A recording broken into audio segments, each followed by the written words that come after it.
Eddie, check 1, 2, 3. Eddie, check 1, 2, 3. 1, 2, 3, 1, 2, 3. Clear. At a fast plan.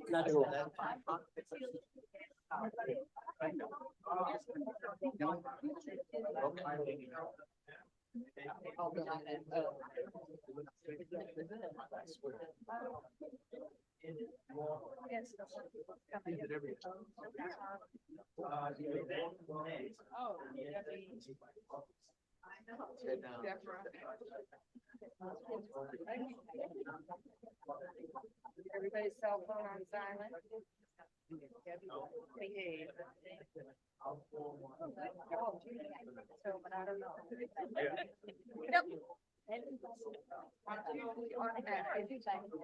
I don't.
Whoops. Always one to your property.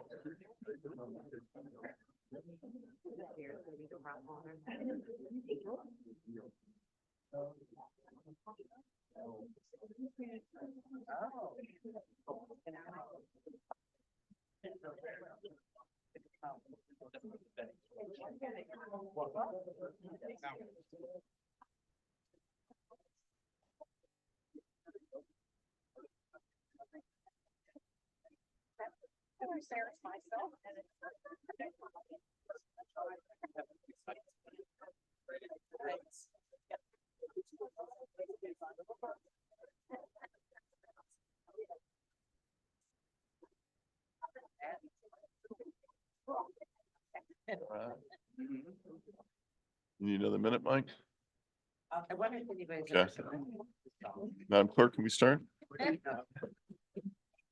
Ladies and gentlemen, we'd like to call to order the regular city commission meeting for February 20th, 2024 at 7 p.m. Will you please have roll call?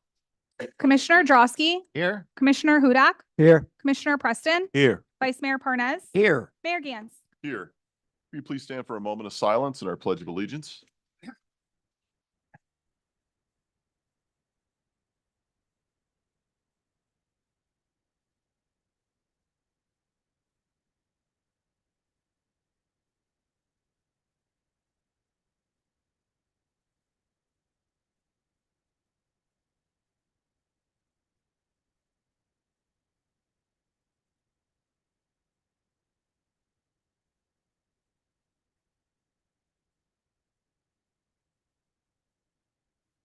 Pledge of allegiance to the flag of the United States of America and to the republic for which it stands, one nation, under God, indivisible, with liberty and justice for all.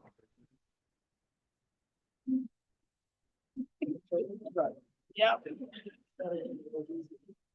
Could we have approval of the city commission meeting minutes for the regular city commission meeting of January 23rd, 2024, and the lunchtime workshop meeting minutes of January 26th? So moved.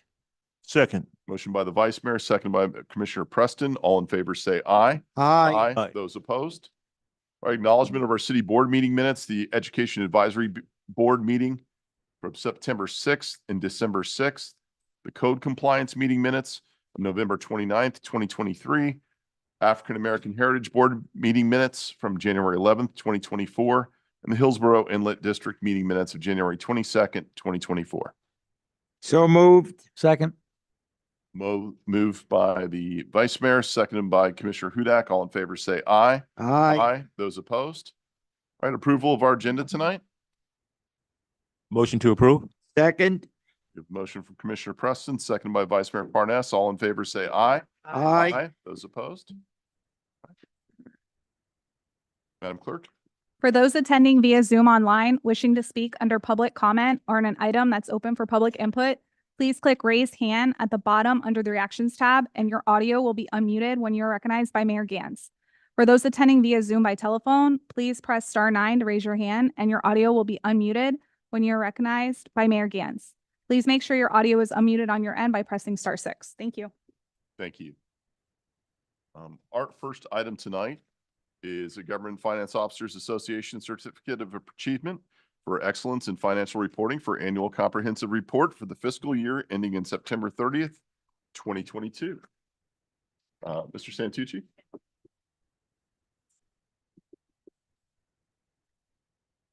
Thank you, Mayor. I have Miss Stephanie Tinsley here to tell you all about the award that we received for this. So I'll just give it to her. Thank you, Mr. Santucci. Good evening, Good evening. Commissioners, Mayor, City Manager, Anthony. I'm Stephanie Tinsley, currently the CFO of Deerfield Beach, and I am so pleased to present and announce that the Government Finance Officers Association of the United States and Canada has announced that the City of Deerfield Beach's annual comprehensive financial report, or the ACFR, for the fiscal year ending September 30th, 2022, has met the requirements to be awarded the GFOA Certificate of Achievement for Excellence in Financial Reporting.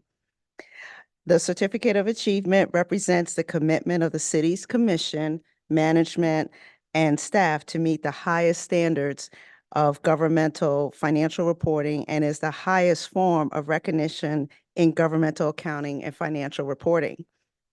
In order to receive this annual award, the city's ACFR has been judged by an impartial panel to meet all 19 of the high standards of the program, which includes demonstrating a constructive spirit of full disclosure to clearly communicate its financial story and motivate potential users to read the report. The city's ACFR document must be considered proficient or outstanding from 2 of the 3 independent reviewers in each of the standards, covering areas such as the transmittal letter, the management discussion and analysis, and the various financial statements with accompanying note disclosures and statistical sections. It would not have been possible to earn this award without the strong commitment and dedication of our previous Assistant Finance Director, Ms. Sharon Haynes, and she will be returning to help us out for the transition, and her accounting and treasury team. And it's especially rewarding for this particular ACFR for FY 2022, as this was the one that had no findings. No repeat findings, no new findings, and so this one is especially rewarding.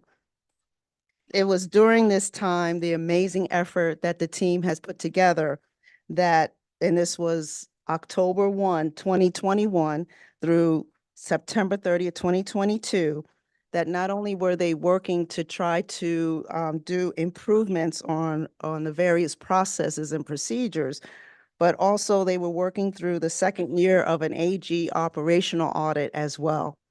And so with that, as well as business process mapping for the ERP, for the potential ERP system. So they have been working diligently. They knew what the priorities were in the initiatives that we had, and they actually produced and was successful in creating an annual report that was award-winning and with no findings.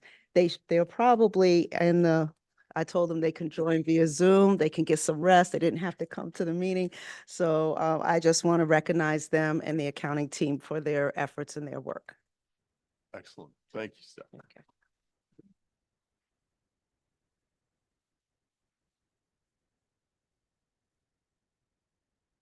We've got our second one. Yes. Okay. All right. I am also pleased to announce that the GFOA announced that the city of Deerfield Beach received the Distinguished Budget Presentation Award for its fiscal year 2024 budget document. This award represents the commitment of the city commission, management, and staff to meet the highest principles of governmental budgeting. The GFOA considers award recipients as having pioneered efforts to improve the quality of budgeting and provide an excellent example for other governments throughout North America. In order to receive this annual award, a panel of, again, independent reviewers determined that the city satisfied the nationally recognized guidelines for effective budget presentation. These guidelines are designed to assess how well an entity's budget serves as a policy document, a financial plan, an operations guide, as well as a communications device. The city's budget document must receive proficient or outstanding from 2 or of the 3 independent reviewers in each of the 25 rating categories, covering such things as financial structure, policy, process, capital and debt, and departmental and program information. It would not have been possible to earn this award without the strong commitment and dedication of our budget manager, Ms. Tamara Baker Rigby, and her budget team. And again, like Ms. Haynes, doing multiple initiatives, such as implementing the new OpenGov budget system, and you will get a review and of that this coming budget cycle. And doing the initial work and steps for the ERP implementation, making our chart of accounts far more efficient and compliant with the Florida Chart of Accounts, Uniform Chart of Account guidance. The COA is definitely the backbone of any accounting and budget system software. Ms. Baker serves as an invaluable role in the creation and production of the city's annual budget document, and I would like to recognize her and her team for the hard work and effort that they have done to produce this quality document.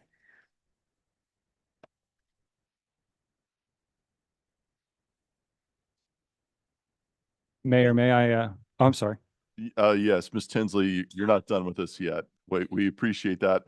For many of you might not know this, but Ms. Tinsley is leaving us, unfortunately. And we want to take the opportunity to embarrass you a little bit, but thank you for all of your hard work in the city. You've done a tremendous job here. You made a huge impact. We're thrilled for you, but we're unhappy for ourselves. So we wish you the best. Thank you so much for your contributions. And if anybody else has any other terms of embarrassment we can do while Ms. Tinsley's here. Commissioner Preston? You know, when you first came, I knew that you were going to make a difference because I could see your attention to detail.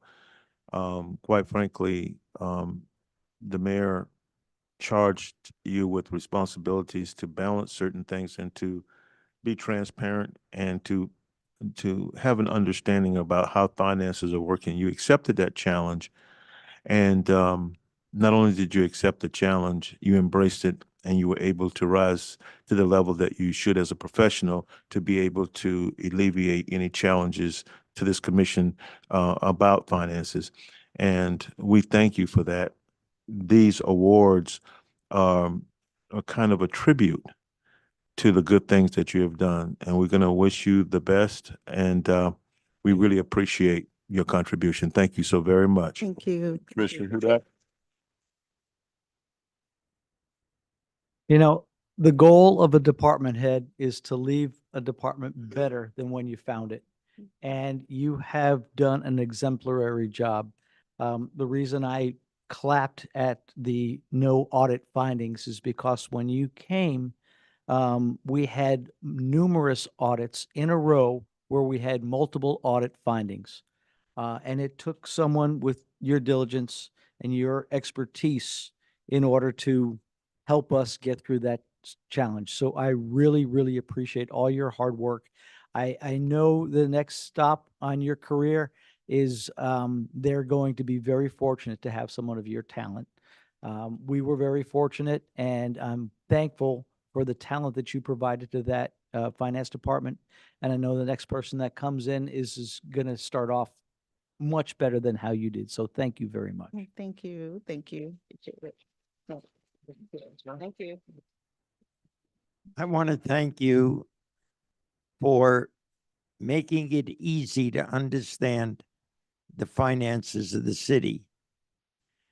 We're not accountants, most of us. Neither am I, but I'm just kidding. I'm just kidding. I'm just kidding.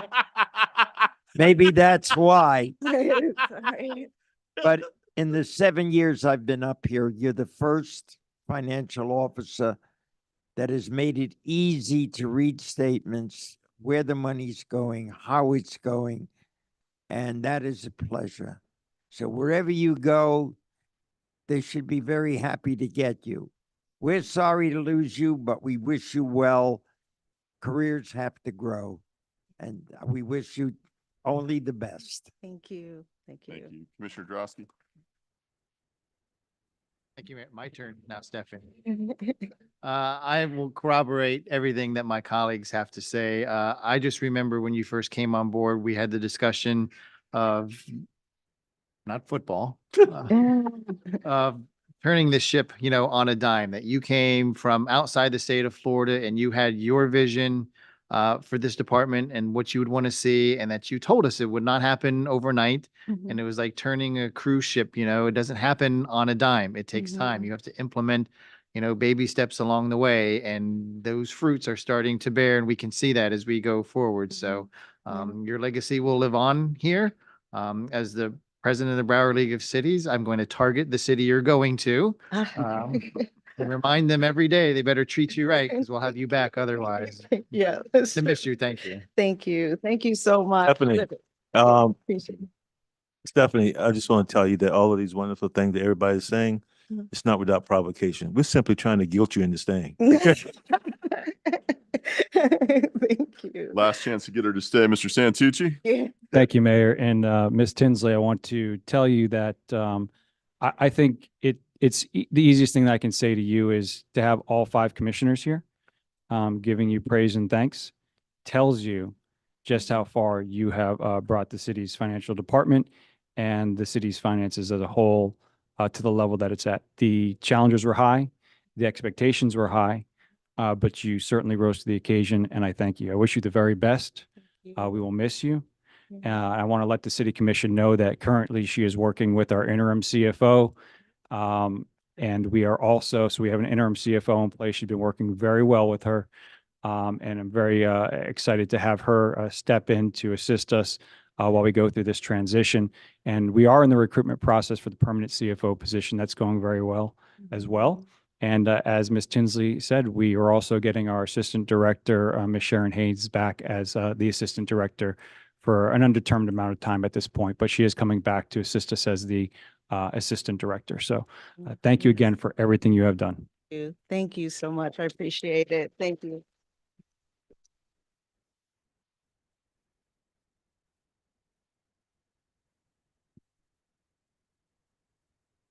It's not too late, Stephanie. Okay. Items, Man out of here. we're now at public hearings part of the agenda. Items 3 through 6, is my understanding, will be presented together by the applicant and the applicant's representative, Mr. Mealy. I'm going to go ahead and read the titles for items 3 through 6 into the record. We will need separate votes on each one of those items. The first item, item number 3, is an ordinance of the City Commission of the City of Deerfield Beach, Florida, rezoning approximately 16.5 gross acres located at 700 West Hillsborough Boulevard from Highway Business District B2 to Plan Development District PDD, application 21-R-196, providing for a maximum of 360 dwelling units, providing for severability, conflicts, and an effective date. Item number 4 is a resolution of the City Commission of the City of Deerfield Beach, Florida, considering the plat application submitted by GNC Hillsborough Investors LLC to plat the 4.244 acre site located at 600 West Hillsborough Boulevard to be restricted to 360 mid-rise units, application number 21-P-232, providing for conflicts, severability, and an effective date.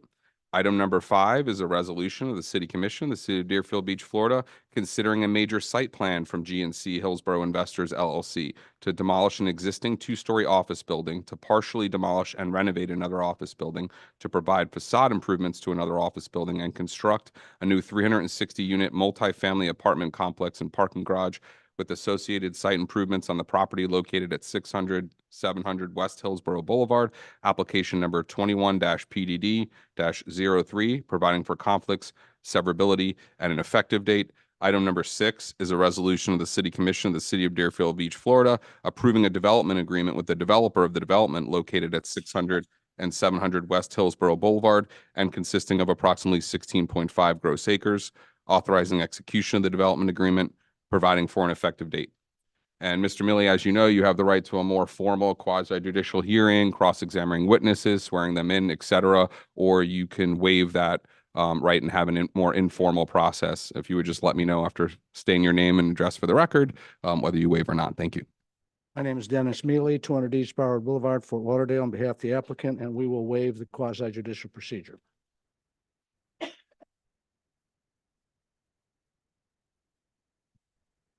Mayor, should I proceed? Yes, please. Thank you. So as the city attorney read, we have the second reading of the rezoning, the plat, the site plan, and the development agreement. At the first reading. Yeah, I'm sorry to interrupt you. I'm not sure if the mic is on. Can you check there, see if you push the button maybe, or maybe stand a little closer to it? Okay, I don't see a button, so I'll try. Can anyone, we can hear you better. can anyone hear us in the back? No? Okay. You can hear me without the mic. I can hear me in the parking lot, I think, unfortunately. Can we hear Mr. Mealy? Can, Okay. how about now? Okay, I'll stand closer.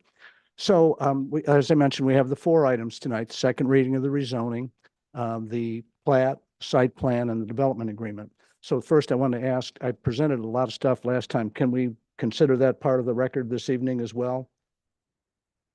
I have no objection to that. Okay. I mean, if there's any slides that you want to see, I will show them. But what I proposed to focus on was the issue that we left with last time, which is the turn lane on Natura Boulevard. So if I can, I'll go right to that. But if there's anything else you want to see, I'll be happy to show it. Thank you. Before you do that, I think our city clerk needs to say something, put on the record, please. Oh, right. Madam Clerk. Pursuant to ordinance 2009-006, City of Deerfield Beach Code of Ethics, the applicant's representative's firm, Greenspoon Martyr, made the following campaign contributions. Commissioner Michael Hudak, $500 on February 5th, 2019, and $500 on November 21st, 2022. Commissioner Ben Preston, $500 on February 9th, 2023. Vice Mayor Bernie Parnez, $500 on January 19th, 2021. And Commissioner Todd Drosky, $500 on December 23rd, 2020. Thank you, Madam Clerk. Go ahead. Ms. Montmeyer, can we go back? Oh, thank you. Thank you.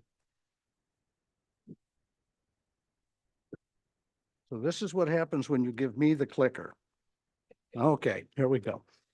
So this graphic shows on the left-hand side the current turn lane on northbound Natura Boulevard to westbound Hillsborough Boulevard. And it's 75 feet long. Now, when we talk about these lengths, we don't talk about the transition into the turn lane, just where cars can actually sit. So traffic engineers use a standard of 25 feet per car. Now, we know cars are not 25 feet long, but you have to have some space in between them. So currently, based on that standard, 3 cars can fit in that turn lane. So we definitely heard what people said last time, and we went out and looked at it again. So what's happening now is you get the 3 cars in the turn lane, and then if there's a 4th one lining up, their rear end of their car is sticking out into the through lane. People go around them and make the illegal left turn from the center lane. So what we had presented last time, based on the study that we did, was a turn lane that would have been 200 feet long. I know we never got into the numbers, but that's what we had in our plan. And the reason for that is it would have held 8 cars with the 25 foot per car.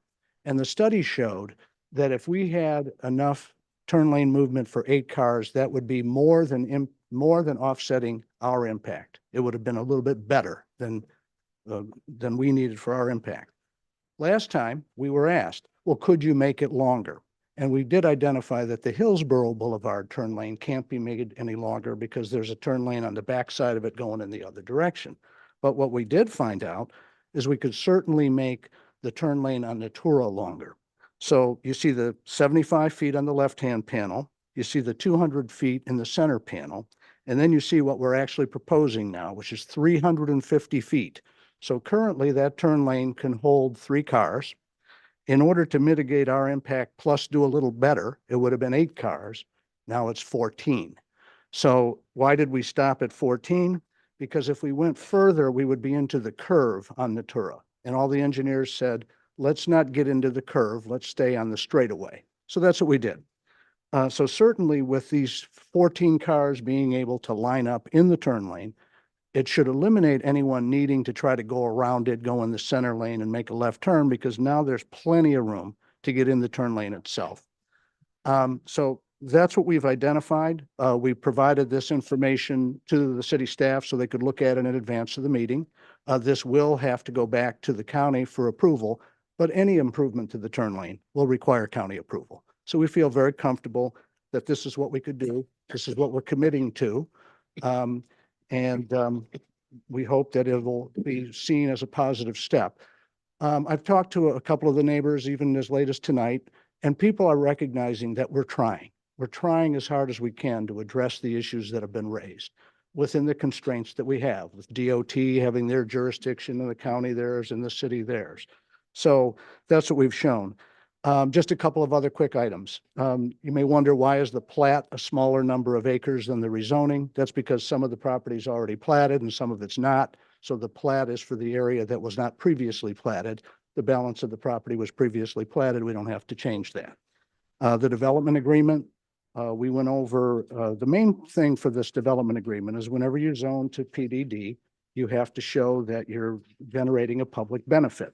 And the public benefit that you commit to has to be in writing in a recorded agreement, which is what we're doing with item number 6 tonight.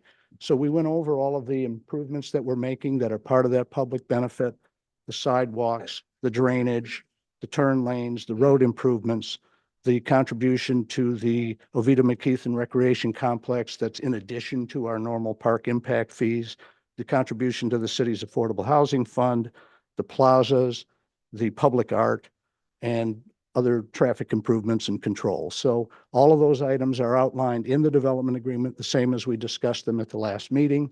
Of course, if the development agreement is approved, it'll be recorded. It'll be binding on us and all future owners of our property. So other than that, if you have any questions, I'll be happy to answer them at the end of the public comment period, like the opportunity to respond as appropriate. Thank you very much. Thank you. Commissioner Preston? Mr. Mealy, you were asked to go back and look at what may be possible to alleviate a strain on the residents as far as the traffic situation is concerned. And after you and I talked, I went over there and I looked at that. 8 cars would be a relief, but 14 should significantly address this issue. So I just wanted to thank you for going back and working at it and making sure, because in the end, as this project goes forward, the residents of Natura should have a low impact as much as possible. And one of the biggest things right now is the traffic, the traffic, which will, until not address it now, with other projects coming, would only put it in a more of a jeopardizing situation. So I just wanted to thank you for going back, because a 14 car being able to sit in that left lane should alleviate the problem. With a 350-foot long turn lane, this will be a longer turn lane than you have on roads that carry much more traffic. 350-foot long turn lane, you might not even have that on Federal Highway. It's a long one, but it'll fit and we can do it. Okay. Thank you. Thank you. Thank you. Other comments? Okay. No else? Okay. Anyone from the public care to comment on this item? Come on up, ma'am. Yes.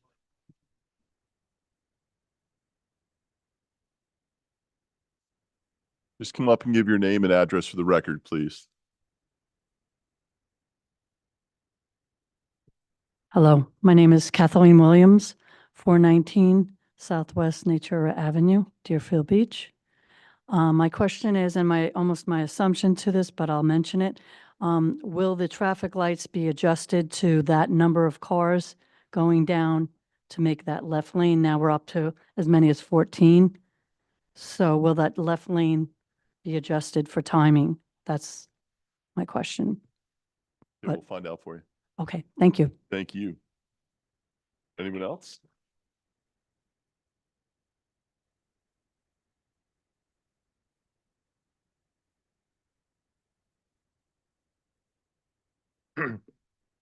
Daniel Shinetsky, 34 Keswick B, Deerfield Beach, 33442. I'm in support of this project because the way the area is right now is not working. The buildings are old, they're dysfunctional, and they're underutilized. I went over this past week to that area. I went over to 600 West Hillsborough Boulevard. The building was built in 1986. It's 38 years old. It's 200,000 square feet of building. I went to the first floor. It was empty. I went to the second floor and I walked up the stairs, went to the second floor. It's empty. I went up to the third floor and there was a tenant there. I think it was Darby Dental. I went up to the fourth floor and there were two tenants there. I think it was DNA Labs and Century Data System. I went up to the fifth floor. It's empty. I went up to the sixth floor, and that's unique because there are 5 offices on the sixth floor, 601, 602, 603, 604, 605, empty. So out of 10 office spaces in 600 West Hillsborough Boulevard, there were only 3 spaces that were filled. The first floor was empty, the second floor was empty, the fifth floor was empty, the sixth floor was empty. There were allocated 360 parking spaces that were approved. Majority of them were empty. I went over to 700 West Hillsborough Boulevard. There are 2 buildings. There's about 89,000 square feet. The first building, I went on the first floor. There were 3 offices. Only one of them was filled. The second floor, there are two offices. Only one of them were filled. So and the building for 700 West Hillsborough, 2 buildings. First one is 41 years old, 1983. The second one was built in 1980. It's 44 years old. Now remember, this is a prime area. It's 1 mile from the Deerfield Beach Tri-Rail Station, and it's adjacent to I-95. The majority of the parking spaces were empty. Now the firm that's developer, they want to renovate 2 of the 5 office buildings. They want to take the tallest office building, the 6-story, and they want to renovate it. They want to make it new. They want to make it eye-pleasing so that it attracts businesses. They want to build a 3-story office building and knock down and demolish the aging building, the 44-year-old aging building. And they want to build a 2-story office building on vacant land that will attract businesses, that will attract vendors. They want to specialize and maybe get food and beverage service retailers. They want to make business going. Deerfield Beach deserves that. Could I have a minute? Sure. Please, thank you. Now, the 360 residents that want to come to this development, there would be apartments, one room apartment, 2-room apartment, 3-room apartment. They're affordable. They start at $1,700 a month. That's affordable. Remember, there's a housing shortage in Deerfield Beach. The great thing about these residents, they're long-term. They're not Airbnb, they're not short-term rentals. So these people will come in, they'll invest in Deerfield Beach, they'll give their talent, their time, and their money into Deerfield Beach. We deserve that. Lastly, one of the properties that the firm had bought out in 2021 is on 150 East Palmetto Road in Meisner Park, the Bank of America Tower. I remember when it was very not eye-catching at all. It was old and run down. They took it over and now it's state of the art. It's basically a financial center and it's buzzing. And I think Deerfield Beach deserves that. Appreciate Thank it. you.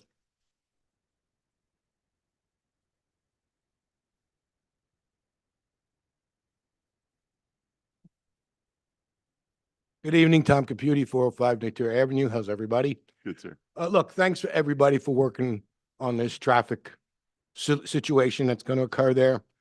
I know the developers got good intentions. You guys are doing a good job, at least listening to our concerns.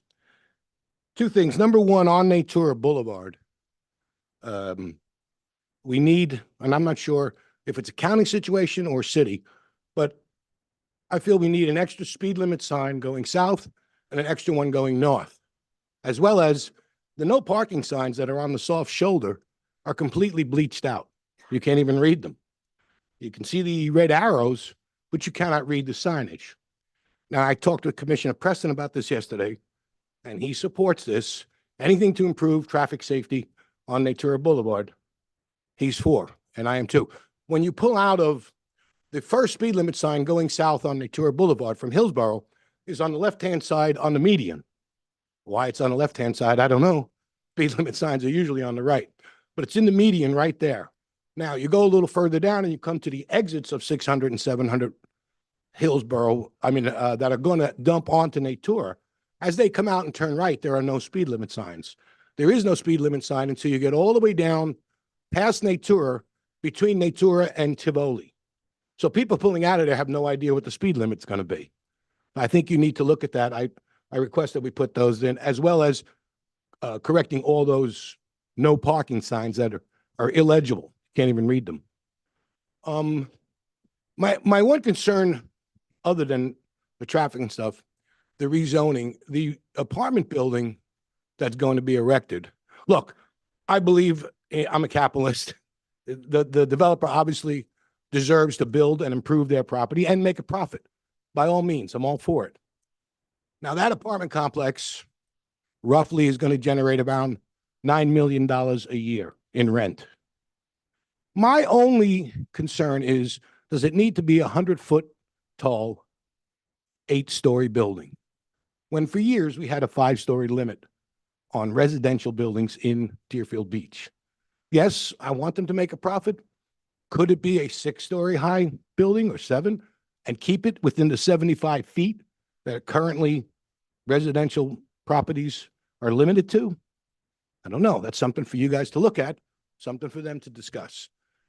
And then finally, my one thing that I would like to, If you could just address us. oh, I'm sorry, like to ask the developer is along Natura Boulevard, between the buildings and the street, some sort of a sound buffer, maybe a fence, for all the increased traffic. One more Give me minute, another please. minute, please. Yeah. All the increased traffic that we're going to have up and down there. There's currently no sound buffer whatsoever. Maybe a nice little 5-foot high fence going along there, which would help mitigate some of the interference from traffic from the houses that actually are facing Natura Boulevard. You don't need it down by Tivoli. They've got that new big wall that they put up over there, but we don't have anything. And with all the increased traffic, it's something that I think would benefit everyone. So that's all I have.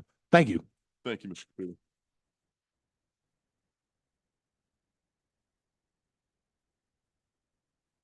Good evening, Gina Johnston, 500 Southwest Natura Avenue. Good evening, everyone. Thank you for being able to speak about all this. We've really beat our traffic situation to death in this whole thing. I don't know how much more we could say. The one thing I do want to add about all of this is that Natura has come up with probably 10 different ways to fix the traffic but it's evident to all of us it's not going to happen. It's unfortunate that we come here and we have high hopes that our city commission is going to work things out for us, force developers to make our community safe. But that's not what's going to happen, and we already know that. I can tell you that I know I can speak for everyone sitting here. We definitely want the development. We want our taxes to go down. I moved in here 6 years ago, paid $600 for taxes. Pardon me, I'm now paying $1,900 a year for taxes. So it's not that we don't want the development, but I don't understand why communities and homeowners have to be put to the side for development. I'm quite concerned. We've offered buffers. We've talked about putting in a calming, a traffic circle to stop the speeding, stop the U-turns, extension of a right lane, all the things that we've done. I don't know who really looked at that, other than we're being told it won't be permitted. Did the city engineer look at any of that? Do you know if a county engineer looked at any of that? Because from our perspective, we haven't seen that happen. The offers that we made 2 days later, we were told no. I don't know anybody who gets anything through city engineer's office in that time, in that amount of time. So this is where we stand again, disappointed with where we're going to have to endure what's going to happen. And I appreciate the fact about the long lane and everybody trying to do that.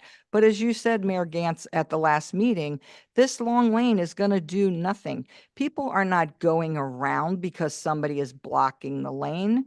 They're going around because they're tired of waiting in line. So rather than 8 cars, it's 12, 14. It's still going to happen. Now, here comes the bigger concern. Where are all of the pedestrians going? The 360 units undoubtedly are going to have children. I worked in education for 30 years. Where are they going? How are they going to get to the park safely? If you look now, you've all been there and you've looked at that intersection. The ground sign that is at that intersection that is for Tivoli and Natura is huge. If you park there, you cannot see anything to your left. So as we know, may I have another minute? As we know, you can't fix stupid, as you mentioned before. People don't pay attention to pedestrians as it is. We can't get people to stop at the first white line. They move up. Well, our kids are going to be walking to get to the park. What's going to keep them safe there, in addition to the senior citizens walking across? We want to use those restaurants or retail shops or whatever, but how are we getting there safely? I really urge the commission to look at all of this again and to know, maybe you already have the answer that we haven't been presented with, that you have actually talked to the engineer. Is what they're saying accurate? Can nothing be done? This just doesn't seem right. Not one idea was accepted. So is the county definitely going to say no? We don't know if anybody really went to them. We were told that. Thank ma'am. you. Appreciate it.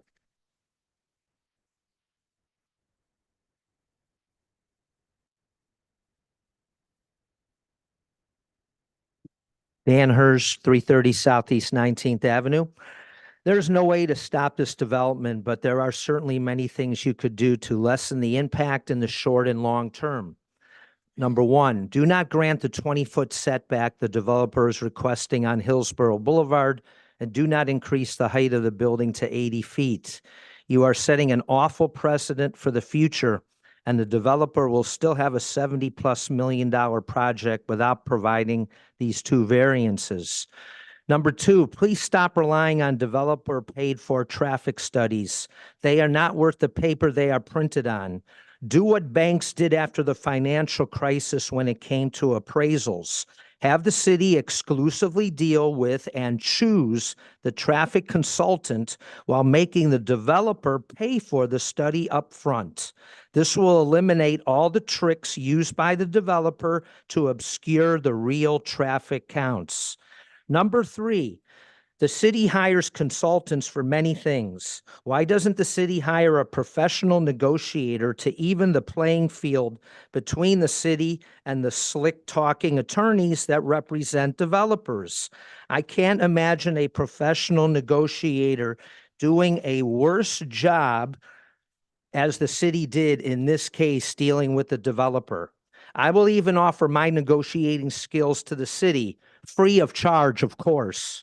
Number 4, there is a major problem that we know is going to happen. It's just a matter of time. I'm referring to the inevitability of children crossing Natura Boulevard to get to Ovita McKeithen Park and the new gym. Children will be dodging through 2 directions of traffic to get to the park.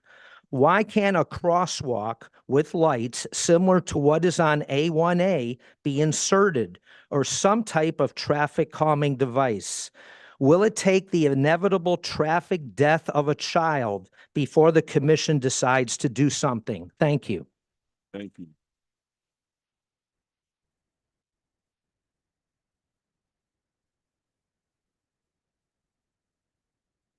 I'm Charles Ryan, 512 Southwest Natura Avenue. I know that we've done a lot with this traffic, but there's one thing that we haven't seen, and that is the northbound lanes of the boulevard. They could all be they could all run at one time. Turn left, go straight, turn right. That would be on a timer where they run the only one. And then the southbound lane of Fairfield could be on a timer, which there's not much traffic there. It could be a lot less. This is something that would keep 2 lanes of traffic. You could take the middle lane of the northbound lane and the left-hand turn lane, turn left, or the middle lane, go straight. The right-hand, turn left, or right, I mean. And this would eliminate a lot of backup on the, on everything. Right now, they've got Hillsborough, the eastbound lane turns and goes straight. And the left or the westbound lane has to stop. And then once they're done turning, then they turn. Is that not something that you can really understand and see where it's going to move traffic a lot better than a long line of turn lane? I see this all the time. And this is something that I really think you need to look at. And another thing on the traffic count, I think we need to get a new traffic count. I don't believe the one in 2021 is accurate enough to even consider doing this. I mean, that was when COVID was in, and I mean, there wasn't any traffic when COVID was around. So how do you upgrade it? I just don't really understand this. So really, I think we need to start going back to where the basics are and learn everything first instead of trying to build this and then trying to figure out what to do. I got an airplane license in 1980. And every time I get in an airplane to fly, I have a checklist that I have to go through. I think that we need to have a checklist for anybody that is building in this community to have a checklist that starts at the bottom and goes to the top. I don't think they need to start in the top and come down. That is the wrong way to do any business. I thank you. I thank you very much.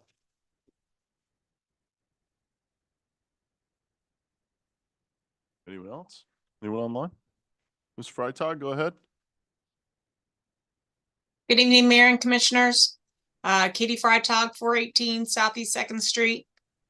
My main concerns, again, everybody knows, is with the traffic. But there's some other additional information that we want to think about in this case. We've already issued or are in the process of issuing plans to develop Southwest 10th and 95 into a new hub area. I haven't seen any plans lately come through for approval. We have no idea. We've not been kept abreast. The citizens have not been kept abreast as to what they're putting in there. So we don't know how that's going to impact our city as well as this project on the same exact street. We're going to have development at 10th, development at Hillsborough. Where does the development stop? And we actually embrace the fact that we're supposed to be a sleepy little beach town. And granted, I understand that we do need residents, but we need single family homes, not giant condos, not giant apartments that aren't going to be rented. As another citizen mentioned, the buildings are empty. Well, are they empty because their leases are not being renewed because the builder plans on remodeling it? That would be my answer. They're not going to renew somebody's lease if they know that they're going to remodel the building or tear it down. That's why the building's sitting there empty. If that's not the reason the building's sitting there empty, then what's to say you're going to remodel these new buildings and make them beautiful and nobody's going to rent them either? That's a gamble that the developer is going to have to take, but at the same time, is that a gamble that the city is willing to take? Are we willing to give up variances? Are we really willing to give up land space, visual space, being able to see a block down the road? Are we going to be giving that up just so that the developer can have 360 residential apartments in one building? It doesn't make sense. It's overdeveloped. It's not what Deerfield Beach is all about. Is there a reason? If somebody can tell me, as Commissioner Drosky likes to point out, is there a hardship as to why they should be given any special treatment in this regard? This is the land they bought. If they want to develop it into business, develop the business, redo the business buildings. If that's going to bring in business, redo the business buildings, but we don't need more residents there. If we need residents there, then we don't need them on Federal. Mr. Mealy should make up his mind which one needs to come first and which one's more important. Thank you. Thank you.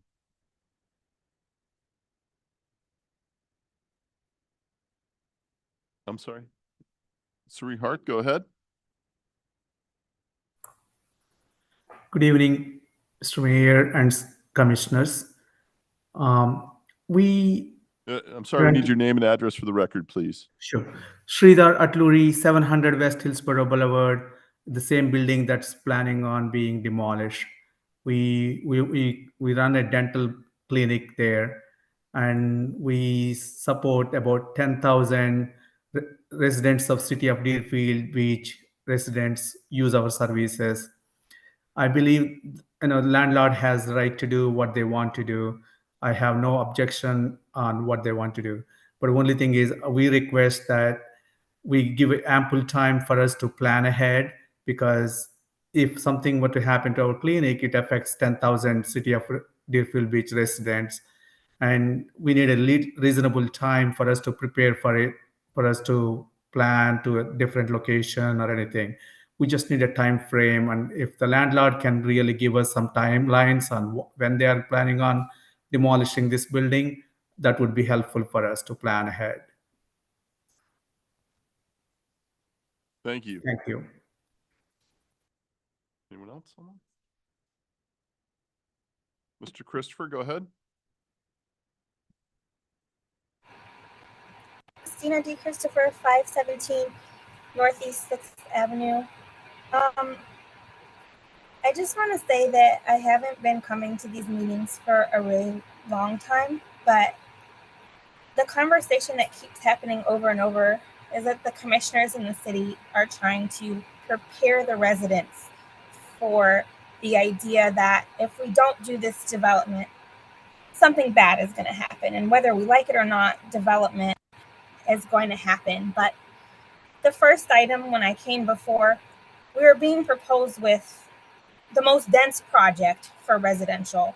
And then with Chick-fil-A, the super kitchen with the most lanes there's ever been, that's going to service the most customers ever been. And I don't think anybody is saying don't develop or don't redevelop, but the code and the comp plan is supposed to give the residents an idea of what to expect about what's going to be developed. So when you have these PDD applications that I believe just started happening in 2020, you have all this pushback on every single project because that's not what the residents are expecting. And it's not that the residents are fighting development. The residents are looking for sustainable development, and that looks like slow development. So when you have pending PDD projects that are larger and more dense with higher FAR and lower setbacks than what the code allows, there's no way we can know the implications of what that's actually going to change the landscape of the city to be. There's a lot of mention of the character of the city in the comp plan and what the future land use should be. And we don't know that because there's too many things happening at one time with too many projects under consideration. And the whole purpose of the PDD is a statement of need that shows why this project should be granted, even though it doesn't fit within the guidelines of the code. And the fact that the residential building is on a separate plat from the other two buildings, it really is understating the density. And I feel like that's deceptive in order to get more than what should be allowed in any other scenario. So we're saying that the density in the FAR is 1.1 and 21, but it's on a 4-acre plat. So that's really close to 80. And it's deceptive in nature if you were going to do that to not just rezone the PDD for the residential building.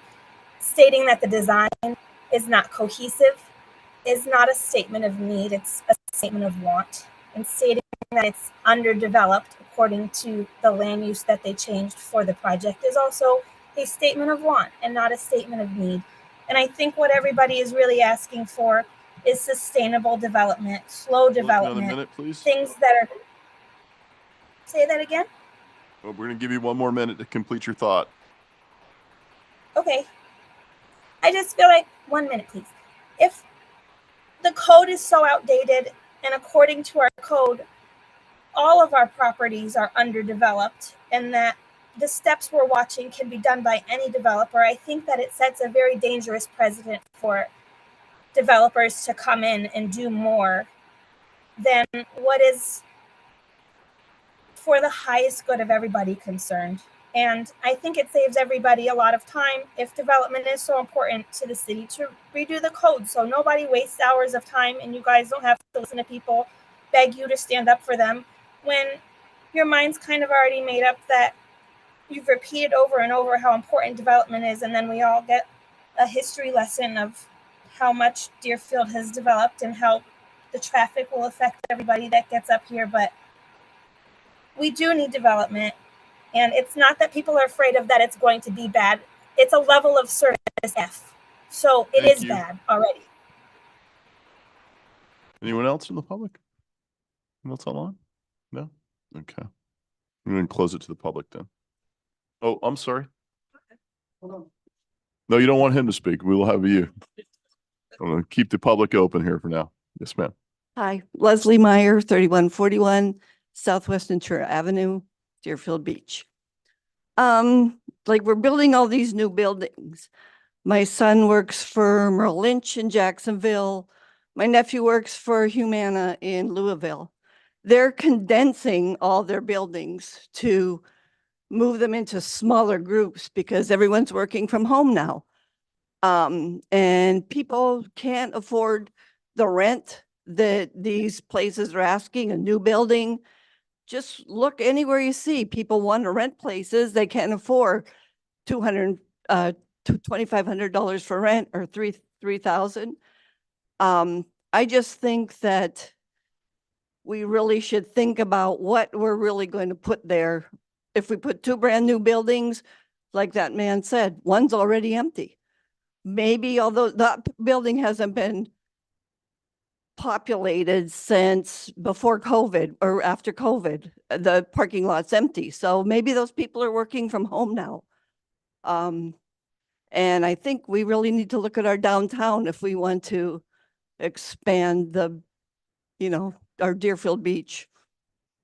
That's it. Thank you. Mhm.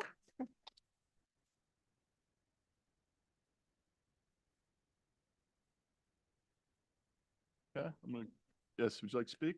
Yes, who else would I like to speak so we don't do this slow roll up here? Anyone else? Okay, please go right ahead. Thanks. I'd like to know when the traffic. We need your name and address. Oh, for I'm the record. sorry. That's I'm okay. sorry. I'm nervous.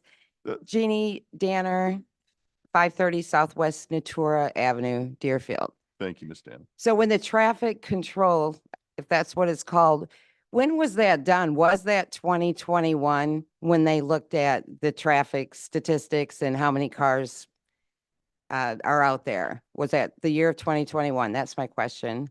Okay, we'll let you know. All right. And then also, I'm really tired because I keep hearing over and over again that we don't want the development. I'm all about Deerfield having a facelift. There's some pretty shady looking areas, but I also feel like I'm coming in here almost wasting my time because the response I'm hearing from everyone that's all for the development and, you know, let's put Natura aside. We're only really truly talking about the traffic on Natura.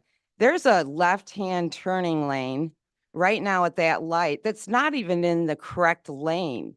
It's sitting on in the center lane when it should be in the true left-hand side. So I think that's causing some confusion. There's an arrow there and it's not in the right lane. It's in the right lane, telling the people in the right lane that they can go left around the cars. I mean, that's how I'm looking at it. Yeah, there's just the one. So look at that, you know, correct me if I'm wrong on that. But I don't want the meeting to end like it did last Tuesday, where it said, whether you like it or not, Deerfield's gonna do this. You know, that's not what it's about. That's not what it's about. We're about beautifying the city, making it gorgeous, having our, you know, a city to be proud of. And there's some rundown buildings all over the place across the street from this whole place. That building is dated, sitting empty. The windows don't even match on it. It's an eyesore. I don't know what's going on with that building, but I'm not here to talk about that building or you know, we're all here because of Natura Boulevard and the potential of the traffic that's already horrendous there. And what's the true fix? How much is it for a second turning lane as opposed to making one long turning lane? Is there a big price difference?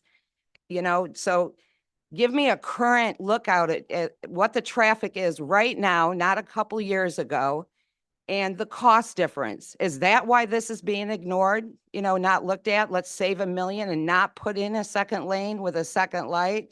Is that part of what the issue is? You know, I just look into it. I'm done. Thanks. Thank you. All right, I'm going to close it to the public. Anyone else? Anyone? Anyone online? Okay, I'll close it to the public then. Thank you. Okay, I'm not sure who was, we'll let Mr. Mealy come up and maybe answer a couple questions and then we can go to the commission. Thank you. Dennis Mealy, 200 East Broward Boulevard, Fort Lauderdale, on behalf of the applicant. Dennis Mealy, 200 East Broward Boulevard, Fort Lauderdale, on behalf of the applicant.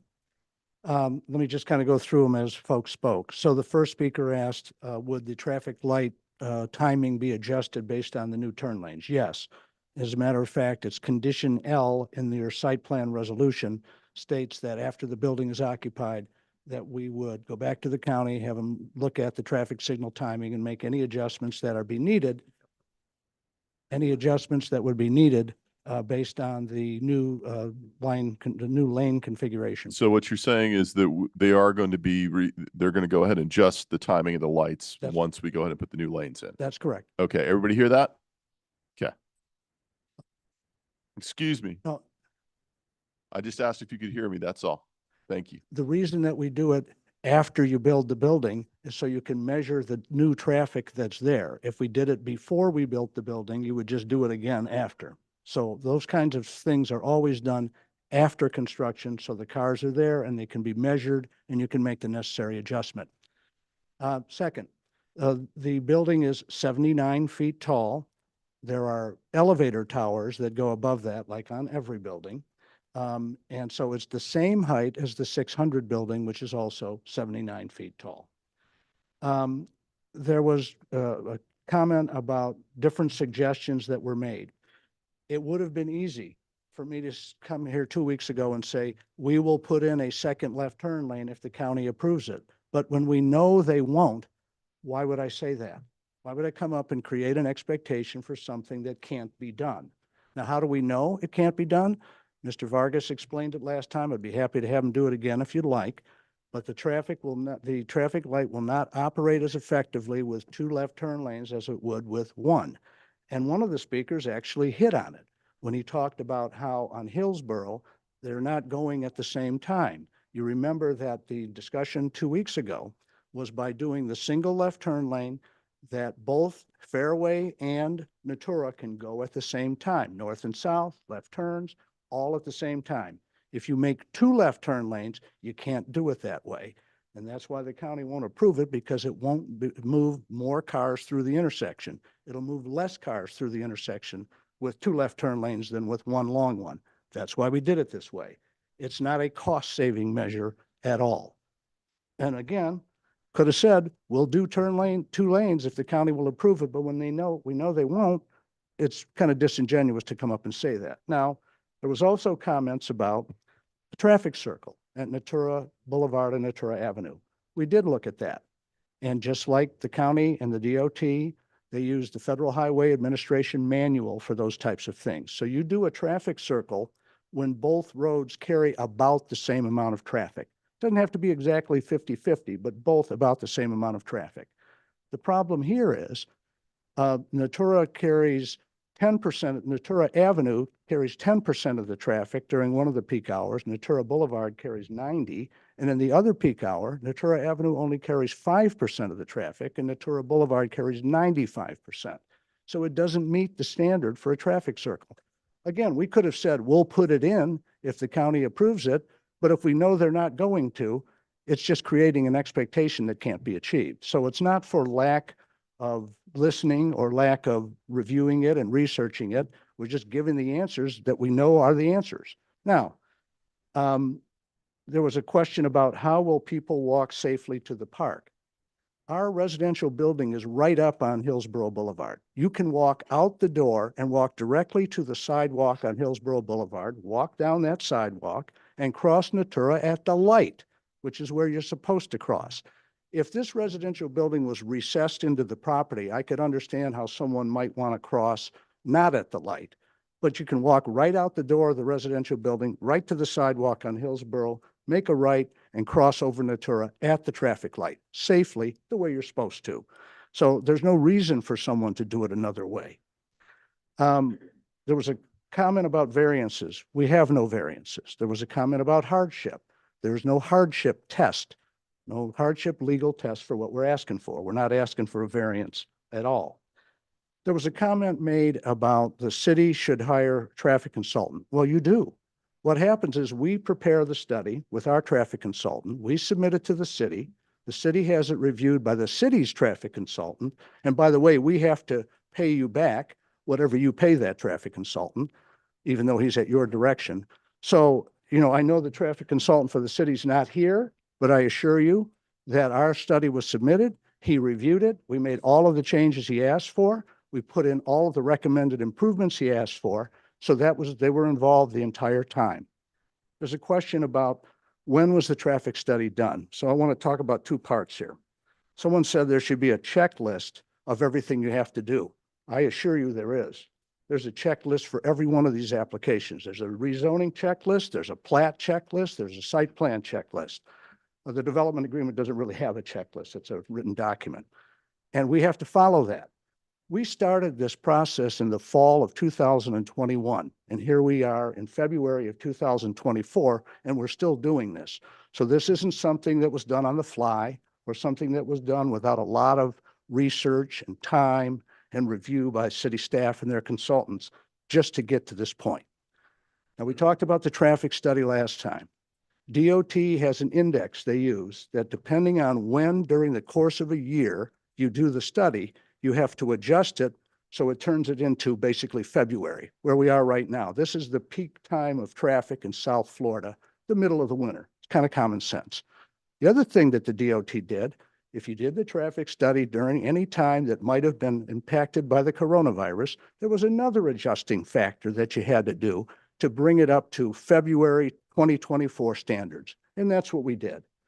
There was another project in the city where people had suggested when the traffic study was done, it was redone last year, well after the coronavirus was over. It had actually showed that the traffic was lower than it had been predicted to be 2 years earlier. So there's no issue with the traffic study either. Let me just see what else we have very quickly here. We have not told anyone that we're not renewing their lease. If they were in the building we're tearing down, we talked to them about whether they wanted to move into one of the other two buildings. And we will definitely give the gentleman, the dentist who spoke, plenty of fair warning about when we were going to be coming in to do the demolition. So he has plenty of time to either move into one of our other buildings or find somewhere else if he would prefer to do so. So I hope I addressed the questions that were raised. If there's anything I missed and you have any questions for me, I'll be happy to answer them. Thank you very much. I have a question. Thanks. Can you hold one moment? Were you the first one to speak? You have your light on? I know I No. was, actually. I was actually. You were? Okay, can you hold one moment? Yeah, Commissioner of Preston's course. first. I don't have a question for you. You can wait till Commissioner Parnas may have a question for you. But I want to address a couple of things. Number one, ma'am, you were completely 100% wrong when you said that we're going to cram it down your throat no matter what. It doesn't matter. That's not true. That's not what this commission did. In fact, at the last meeting here, this commission listened to the concerns of the resident and charged the developer to be able to go back and take a look. They came back with things to help resolve this. In fact, all of the ideas, and there's been a multiplicity of ideas coming from the residents. If something is applicable, then you're looking at it and you either see that it can be implemented or it can't. But there is not an attitude nor personality from this commission to say, no matter what, we're going to cram it down your throat. It doesn't matter what you say. That misrepresents the commission, and it's wrong to do that. It's wrong to do that. Nobody did that. And so it is important, and I have said multiple times, it is the residents that have to be looked at to have a low impact. Ms. Johnston made some great ideas, and one of which I was going to comment on, but you find out that the city doesn't have complete autonomy in looking at these things. Sometimes the county says, no, you can't do that. The state says, no, you can't do that. But then the retribution comes to the city as though you're the ones that are not looking out for the residents. This commission has no authority over Broward County, nor does it have any authority over the state of Florida. Both those heads have complete authority over the city of Deerfield Beach. But still, this commission has fought on behalf of the resident, and it would be wrong, whether you're in Deerfield Beach or anybody, anywhere, for the board to say, or the commission to say, it doesn't matter what you want. This is what we're going to do. And when you talk about single-family homes, that is actually the foundation of a community. Unfortunately, we can't tell someone who buy property, this is what you should do. And you wouldn't want that to happen to you. If you buy property, you want to do what you want to do with it. I would rather they build single-family homes. It's a lot more solid.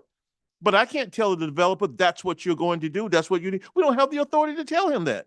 If he wants to take the risk of building apartment complexes, then that's his choice to do that. And by the way, I don't know, I can't speak for any other commissioner up here, but I get calls all the time of people looking for places to stay.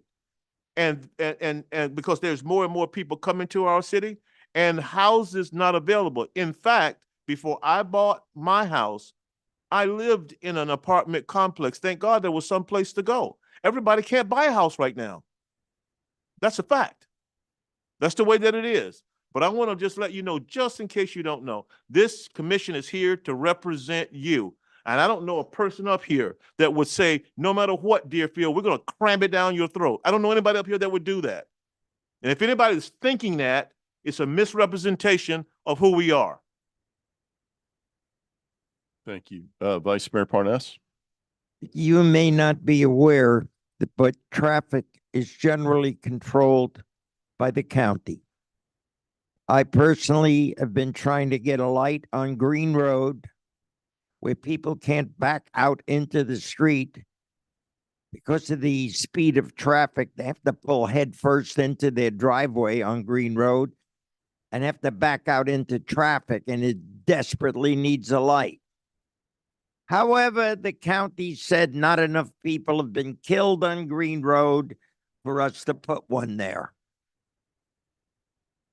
I've been fighting with them for 10 years. When it comes to traffic lights and traffic control, the rules are set not by the city, but by the county. If you're unhappy with what the county is doing, I suggest you contact your county commissioner, because we have no control over where a light goes, when a light goes, etc. That is done by the county. And I've had firsthand, when we put a right turn lane into Century Village, we wanted to put a sign up, don't block the driveway. We were told you can't, it belongs to the county. Only the county can put the sign up, and we don't want to. So we couldn't have a sign. We don't control traffic. We do the best we can with the limits that the county and the state gives us. But as far as left turn, as Dennis Mealy tried to describe, we go to the county, they're going to say no. They don't approve this, that, and the other thing. That's their hardened rule. So going there, all we'd be doing is knocking our head against the wall, because the answer is no. I've even had people say, we'll pay for the light. And the county says, no, we're not putting a light there. Now, let's get it straight. This builder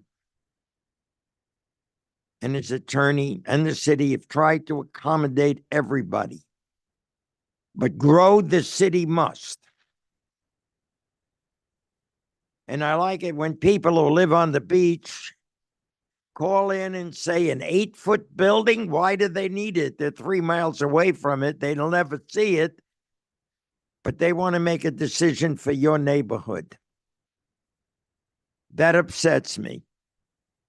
That when people do that, because everything is not in my neighborhood. I want to keep this a little town.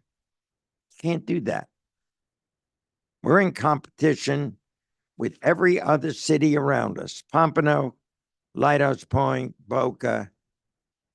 And unfortunately, we have to grow or businesses leave and we die. And that's the fact.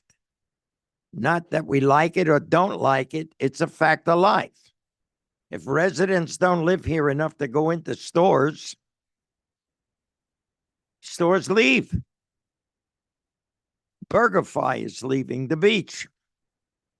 Can't make enough money there. Not enough residents come there to eat.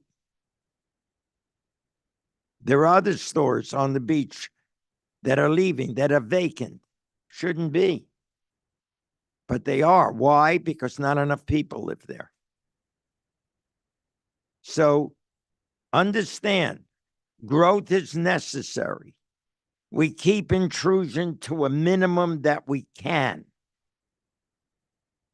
But no matter what you put up, if I put up an ice cream stand, it's going to affect traffic.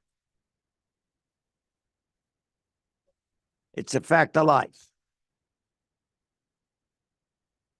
It's important that we have residences with rentals that are available. And it is necessary for the survival of our city. This is a step in the right direction to bring younger working people to our city who can afford these rents because they're moderate, they're not overly expensive. and work in the area and shop in the area and spend their money in the area and pay taxes in the area. This is what makes us survive and grow. I know there's people who'd like to keep this a little town. It's not going to happen. So please understand, we're not trying to overpopulate any particular area. We're trying to save the city from destruction of itself. And standing still is not an option. Growth is the only thing that'll keep us alive. Thank you, Commissioner Drosky. Thank you, Mayor. I'm sorry Miss Danner left, because I appreciate all of you coming out. I appreciate her coming out and all of you coming out, because this is exactly what government is supposed to do. As local government, we're the local and closest to the people. You'll never meet Joe Biden in Publix. Actually, Miss Danner heard me. She's back in the lobby. You'll never meet Joe Biden at Publix, but you'll meet us in Publix. And remember, we're residents just like you, and we want the best for Deerfield Beach. So we're not up here trying to cram anything down anyone's throat. We're looking for what's best for 80,000+ residents that live in our city. And it's not always easy, because sometimes the answers aren't yes. Sometimes the answers are no. But we asked the developer to go back and to look to extending the turn lane, and he did. That was a yes. After the last meeting, I've met with many people and spoke to many people from Natura, some of which are here tonight. I'm not going to name names and put anyone on the spot, but we've had good conversations, interactions, which is exactly what government is supposed to do. There was a discussion about a roundabout at Natura Avenue and Natura Boulevard. And we did look into that, and the developer looked into that, and our traffic engineer looked into it as well. And Mr. Mealy is correct that it is approximately the northbound, southbound traffic has to approximately be the same as the eastbound, westbound traffic. They don't have to be identical, but the northbound, southbound traffic on Natura Boulevard is not the same or even close to the eastbound, westbound traffic on Natura Avenue. So that eliminated the possibility of a roundabout. It's not that nobody wanted it. Listen, the developer will build it. I mean, he just wants to know what to put in. What we tell him to put in, he'll put in, but there has to be an approval for it, and the county won't approve that. There was also discussion of adding a northbound right turn lane onto Natura Avenue from Natura Boulevard. That also, unfortunately, was a no, because as you're traveling northbound on Natura Boulevard, as you're approaching Natura Avenue, that pod, I guess, of buildings right there, the two private driveways are too close to that intersection to justify putting in a turn lane. The turn lane would then interfere with the traffic coming out of those private driveways. There were also some other potential resolutions discussed, but unfortunately, they didn't work out. They didn't work out, but it wasn't for a lack of trying. It wasn't for a lack of discussion. This commission was very involved in this process. The developer did do some things that he otherwise wouldn't do on this project. We talked about the extension of the turn lane. We talked about it at the last meeting, which wasn't brought up tonight, but there's extra curb, gutter, and public art projects that are going in as a result of this project that otherwise would not be put in. Mr. Caputi brought up the suggestion of the speed limit signs on Natura Boulevard, and I wholeheartedly agree. And Mr. Power, I don't see Ms. Sigelnik here tonight, but maybe if we can ask the county to take a look into those extra speed limit signs and the no parking signs, because he's exactly correct. You don't see the first speed limit sign until you're well down on Natura Boulevard going south from Hillsborough Boulevard. I don't think we need to wait for Mr. Mealy to make, somebody agrees with me. We don't need to wait for the county. We don't need to wait for the developer. I think we can make that request tomorrow to the county on behalf of the residents. So I'd like to see that done. There was also a suggestion of a crosswalk. The developer would put the crosswalk on too. The problem is from his property going to Oviedo McKeithen Park across the street, it's on a curve. The county's not going to approve a crosswalk on a curve. We talked about that as well. And then as far as the timing, Mr. Mealy also brought up about the timing of the lights will get fixed as well. And I did mention to Mr. Mealy as well that if you are traveling northbound on Natura Boulevard and you're at Hillsborough Boulevard, if you're in the middle lane, there's a left turn arrow there. Not a left turn arrow in the left turn lane. The left turn arrow is in the middle lane there. So that may add to some of the confusion that could be fixed as well. I'm not so harsh on my comments about development as my colleague made before me, and that's fine. We can all have our opinion on that. But I think we all would agree that that particular gateway to Deerfield Beach, as I called it the last meeting, it does need a facelift. It's old and dilapidated. We have asked the developer everything we can to make the changes. He's accommodated where we can. If there's and where we've asked and he hasn't said no, there's been a reason for it. If we've missed one, we'll go back. But there's a lot, that we've asked that we've included in this. So I don't know what more the commission can do on this project. We've reached out to the developer. We've reached out to you during this process, and we're trying to make the impacts as less harmful on you, because I try and picture it as, what if I live next to this community? How would I want to see it as well? That's the way that I interpret and approach all these single projects that we have here in Deerfield Beach. I'm a resident too. What if I live next to this? What would I want to see and how would I want to control it? That we have the power to do here in the Deerfield Beach. I do have before my time is up, I do, Mr. Mealy, want to talk to you about the hotel that's on that property too. That during the construction, that the impacts to the hotel will be minimized, and that you will work with their team, their corporate team, to do so going forward. Yes, we've already been in touch with them, and we will remain in touch and coordinate during construction. Okay. I think that covers my comments. There was a lot said tonight. Your comments don't fall on deaf ears. We can't always give you a yes, unfortunately, but I wish every commission meeting was packed like this so that the residents could give us the input that we need to do our jobs better. And I think you've done that. You may not realize it tonight, but you've made it a better project for all of us. And I want to thank you for all coming out. Commissioner Hudak? I will not be as long-winded. I promise. First and foremost, I want to echo my my contemporaries' comments that we appreciate all of your input. We do not look to shove things down individuals' throats. We look for win-win solutions.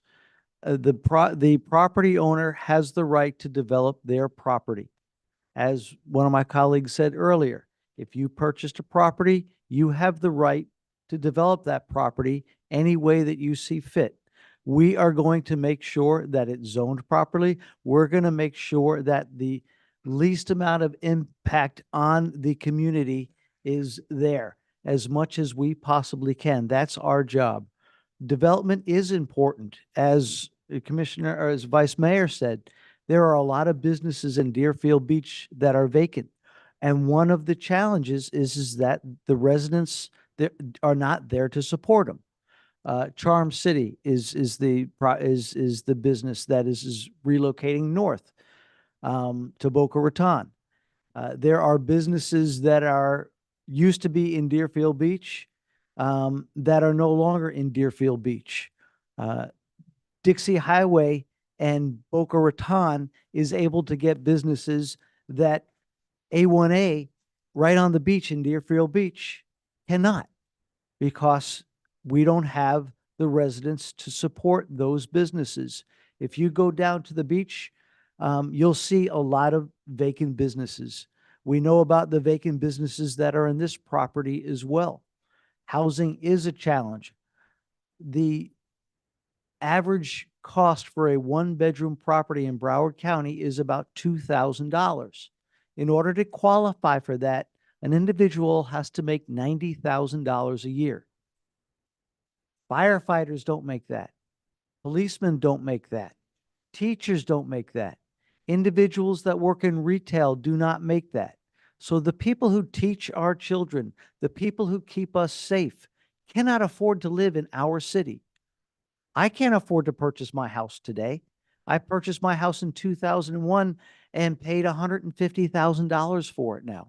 House next to the next block over, they just put on the property for $899,000. And I don't live in a nice house. I live in an average house west of Federal Highway. So these are things that we are doing to attract residents, to attract businesses to our city. We have said on more than one occasion that we're for responsible development.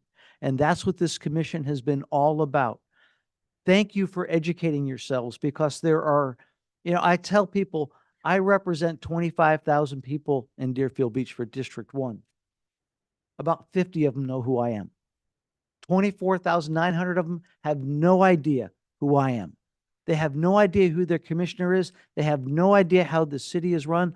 All they care about is their trash picked up, or do their lights work? If there's a pothole, who do they need to call? And I understand it. Everybody has a life to live. You're worried about your mortgage. You're worried about your wife. You're worried about your kids, your grandkids, whatever the case may be. I understand that as well. So I do thank you for coming out to educating yourself on how a city runs and what we have the ability to do, because our power is not unlimited. As a matter of fact, the state takes our power away every year. We fight for something called home rule, where we go up to Tallahassee and try to stop them from allowing Airbnbs in our neighborhood when we don't want them in our neighborhood, but we can't regulate them. There's a lot of things that we don't have the power to do that we discussed already today. But educating yourselves on the process, educating yourselves on what we can do and what we can do is tremendously appreciated, because it helps us. Your ideas help us. So I encourage you, even when there's not something that is directly affecting you, is on the agenda, come out and find out different things. We have probably 10 residents, if that, who come out here on a regular basis. And 3 of them spoke today. 90% of you, if this project wasn't directly affecting you, you would have no idea that we have a meeting on Tuesdays. So please stay engaged, stay educated on how the city runs, because it does help us. Our job is to represent you. So when you do come up and you tell us your challenges, we are able to take those into consideration and bring them back to the developer, bring them back to the county to try to find win-win solutions. So I do want to thank you all as well. Thank you, Commissioner. Couple things. Look, developers should never solely dictate. I saw an email this weekend that said that I said that developers should dictate how things are done. That's not the case. It's not the way it is. Developers should not solely dictate how we develop here in the city of Deerfield Beach. We come up with a plan. That plan is based on, we lay out guidelines, and that's based on feedback that we get from the residents and what we see our vision is for the city and how we want that to be. That's why we're bringing the Urban Land Institute to come in and give us ideas as far as how we should develop the city and where things should go. And then developers come in and say they have their ideas, and it's always a collaborative effort to try to get to that point. As Mr. Mealy pointed out, this has been going on for a long time. I don't hear anybody here saying they don't want a development. So I'm not going to address the need for development or anything like that. I am a little baffled by some of the comments saying that there's overdevelopment in this city. Been here a long time, and my biggest complaint that everybody's had towards me is that we weren't doing enough development and the city was stagnant. So I don't hear that from the crowd. I don't think that's what they're asking for. They're trying to figure out, how do we mitigate this project that had the least impact on them? And I think that's what's being stated here. So I'm not going to spend a lot of time on development, but I assure you, there is a checklist. There are the traffic studies. Look, the reality of a traffic study is this. There is a science to it. I don't understand the science always. And I can tell you, science in a textbook compared to reality, in my opinion, are always 2 different things. I don't know how much of it figures in the fact that I've got somebody on a cell phone who's missing the turn signal because they're on their phone, and that timing is screwed up because I got 5 people doing that ahead of me. And we missed that gap in which I could have got 15 cars through, but I got 4 because someone was, as I said before, I can't regulate stupidity. Okay, can't do it. But there is a science to those traffic studies, and it's not they submit a traffic study and we just believe them. We have someone else, we have our own traffic expert, And there's a lot of negotiation that is being done before it gets to this point on how that's determined. And not all of it's easy or not all of it's pretty, but I can assure you it happens. And just think about this. Wouldn't it be the easiest thing in the world to give the path of least resistance? I would, with all of you here, I'd rather make all of you happy. You want a roundabout? Sure, no problem. You tell us what you want. They're willing to pay for it. Sounds great. Why would we not do that? Why would we not? It's not a matter of cost. You see how much money they're spending to do this. It's a drop in the bucket to do some of these things that are being suggested. The problem is that you can't do it based on what the rules are based by the county and other governing areas. And quite frankly, I can come up with a lot of great ideas and spitball them, but applying them to reality and how they're going to work and not being an expert on those doesn't mean we're not listening to you. It doesn't mean that. It's frustrating, but it doesn't mean we're not listening to you. It just can't be applied. And to not trust that process, I can't help that for you. If you don't trust the fact that it's been looked at, but just think about it in a common sense standpoint, wouldn't it be a lot easier for you to make you happy and give you everything, all 10 things you asked for? It's not that expensive to do, but clearly they would much rather do that, I'm sure, because it would make our jobs easier. It would make their life easier and make all of you happy. It's a win-win-win, but obviously it can't be done. So now how do you figure out how to adjust that? There's a statement made that the zoning doesn't allow 5 stories is the max. Mr. Mealy talked about the existing building being close to what the height will be. It's currently B2, that's 75 feet, that's 6 to 7 stories. So that's right now the way it's zoned. Could go 6 to 7, not 67, 6 to 7. Sorry, I'll enunciate. Yeah, made me scared too when you said that. The point that was being made about a crosswalk, look, certainly one would be needed, but as Mr. Mealy pointed out, it makes more sense to go right to the sidewalk on Hillsborough, right to the crossing area. You can't put one on that curb. I would not imagine putting one, especially as wide as it starts to get there. You don't want to put one there. You can't put one there. They won't allow it. And that's a bigger safety hazard than anything. So, you know, considering where this is positioned, and you know, we just had our big event this Saturday, Pioneer Days, and the Historical Society was there set up with Old Observer newspapers. You guys remember those that used to be around from the 80s, late 70s, 80s. If you picked one up and you looked at the headlines, just change the names of the people involved. It's the same arguments always. They didn't want Natura when Natura was being built. They didn't want Century Village when Century Village was being built. People didn't want it. The impact, it's going to be terrible. It's going to be horrible. I'm reading these newspapers, these old newspapers, and I couldn't help but laugh. I said, look at this. It's the exact same headline. City loses $1 million lawsuit. That was 1981. I'm like, wow, that could be today, except it'd probably be 5 million. But fortunately, it's not. But I mean, this is the same story we've had before. It's a balancing act that we have to do. Yes, I disagree that I think we can keep this a sleepy village type town, because we are not Boca Raton, and we don't have the high rises, nor do we want high rises on our beach area like they have in Pompano and they're building over there.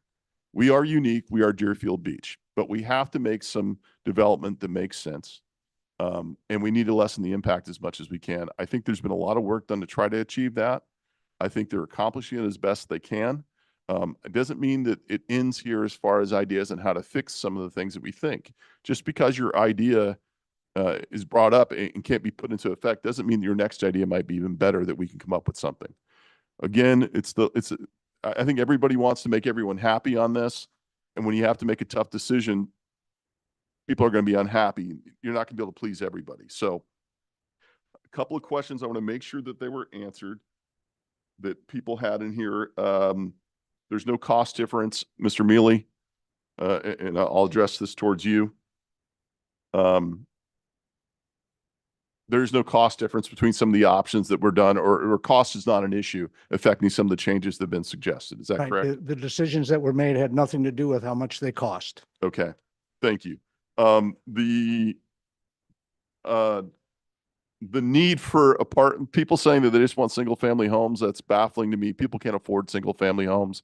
That was pointed out. There's definitely a need for rentals. And these are businessmen, I'm pretty sure, and women, that I'm pretty sure that they're not going to come up with a development if they don't feel they can fill it. Because if they spend all that money on investment, don't you think they're going to be trying to make sure that they get their money back, and they're going to need people to rent them and be in there?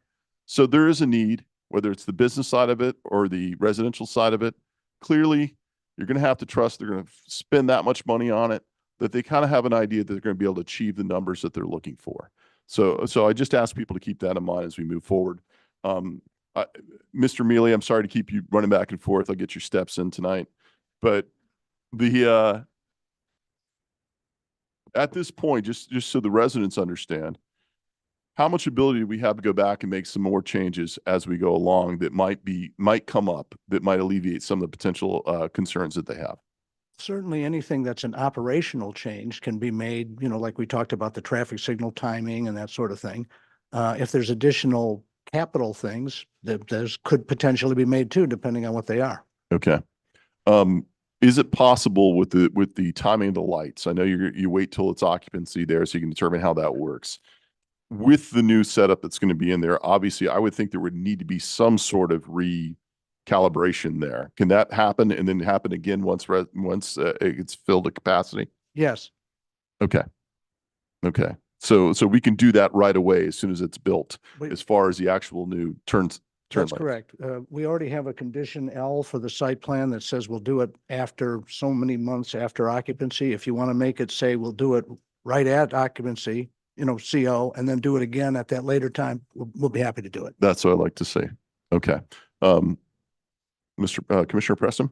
Yes, Mr. Mealy, first, let me just reiterate to the residents, have faith in your government.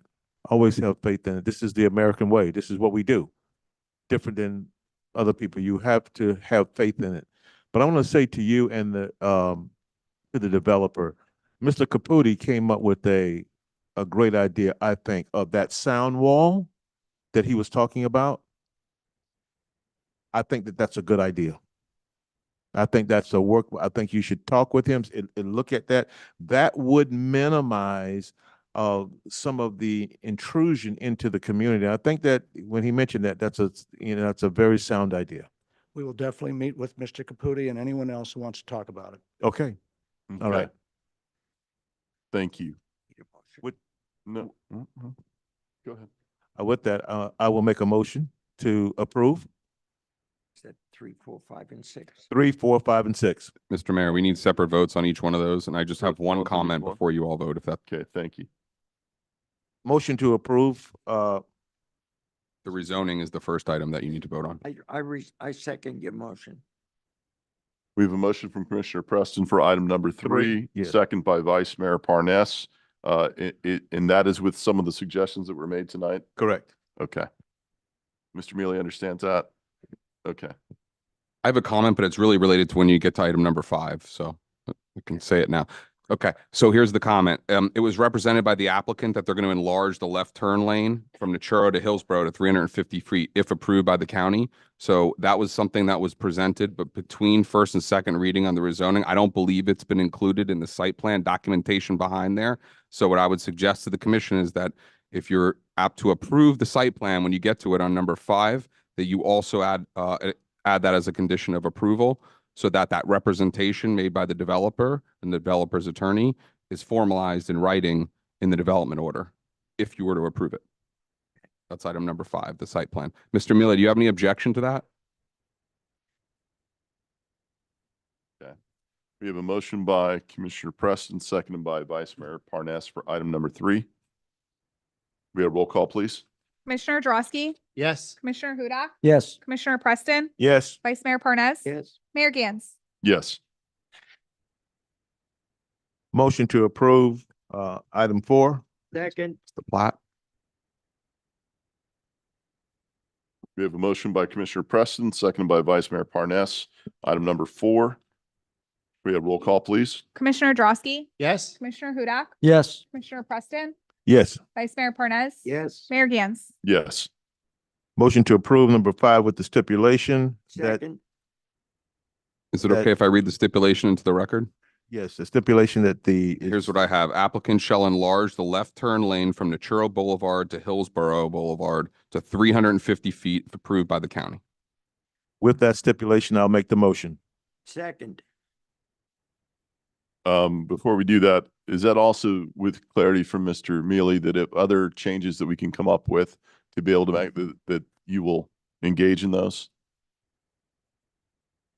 We would have to know what they are, but yes, we would be happy to discuss any changes you'd like to discuss. Well, not more than discuss. I want to see where, if we come up with some things that alleviate some of the problems that are there. I know that's difficult without putting it Right, without knowing specifically. exactly what they are. Okay. But yes, we will, you come up with them and you call us and we'll be there. A- Okay. And Mr. Mealy, just to let you know that sometimes there are residents that call me and they have ideas, at which time I will call you and let you know to see the feasibility of implementation of whatever the idea may be.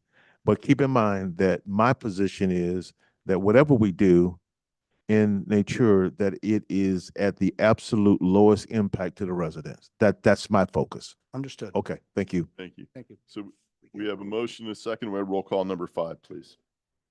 Commissioner Drosky, Yes. Commissioner Hudak, Yes. Commissioner Preston, Yes. Vice Mayor Parnas. Yes. Mayor Gans. Yes.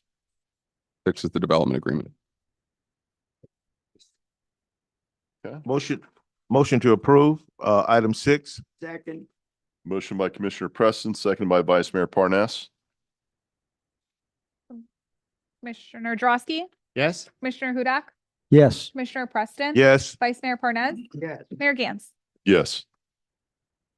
We are now at the public comment portion of tonight's meeting. Persons addressing the commission shall state his or her name and address and may speak for 3 minutes unless extended for 1 additional minute by the mayor. This is the time for public comment on items that are not on tonight's agenda. If you have public comment on an item that's on tonight's agenda, the time to do it is after I read the title into the record and the public comment period for that item is open. No comments shall be, I'm sorry. No, go right ahead. No comment shall be made related to the personal life or personal qualities of any person, and no language which would offend persons of ordinary sensibility shall be permitted. Thank you. Before we go into public comment, I'm going to pause for a moment to give everybody an opportunity if anybody needs to leave. We'll do a 2-minute recess if that's okay. Just 2 minutes. Fine. Thank you.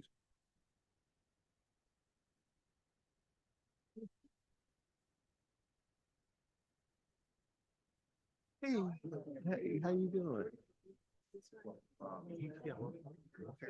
And then you're going to.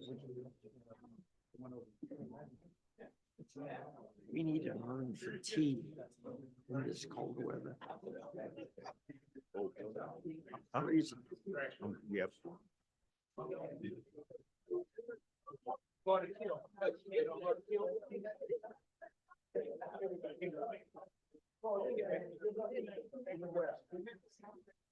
We have 1 minute remaining.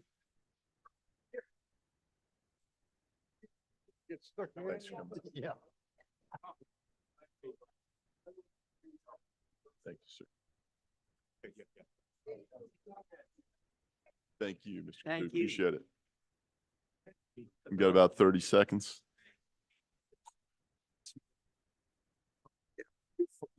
Yeah, we're about to.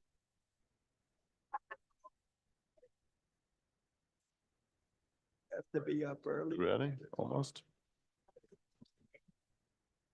Ladies and gentlemen, I'd like to reconvene now for our public comment. Is there anyone had a public comment? Yes, ma'am. Name and address for the record, please. Sophia Gale, 643 Northwest Third Way. So I want to address recent construction in the community of Alwood's Home. So on Monday morning, crews from Blue Streak, which is a company that was commissioned by AT&T to come out and put fiber optic cables in. They arrived and began digging in the yards along Northwest Third Way and adjacent streets.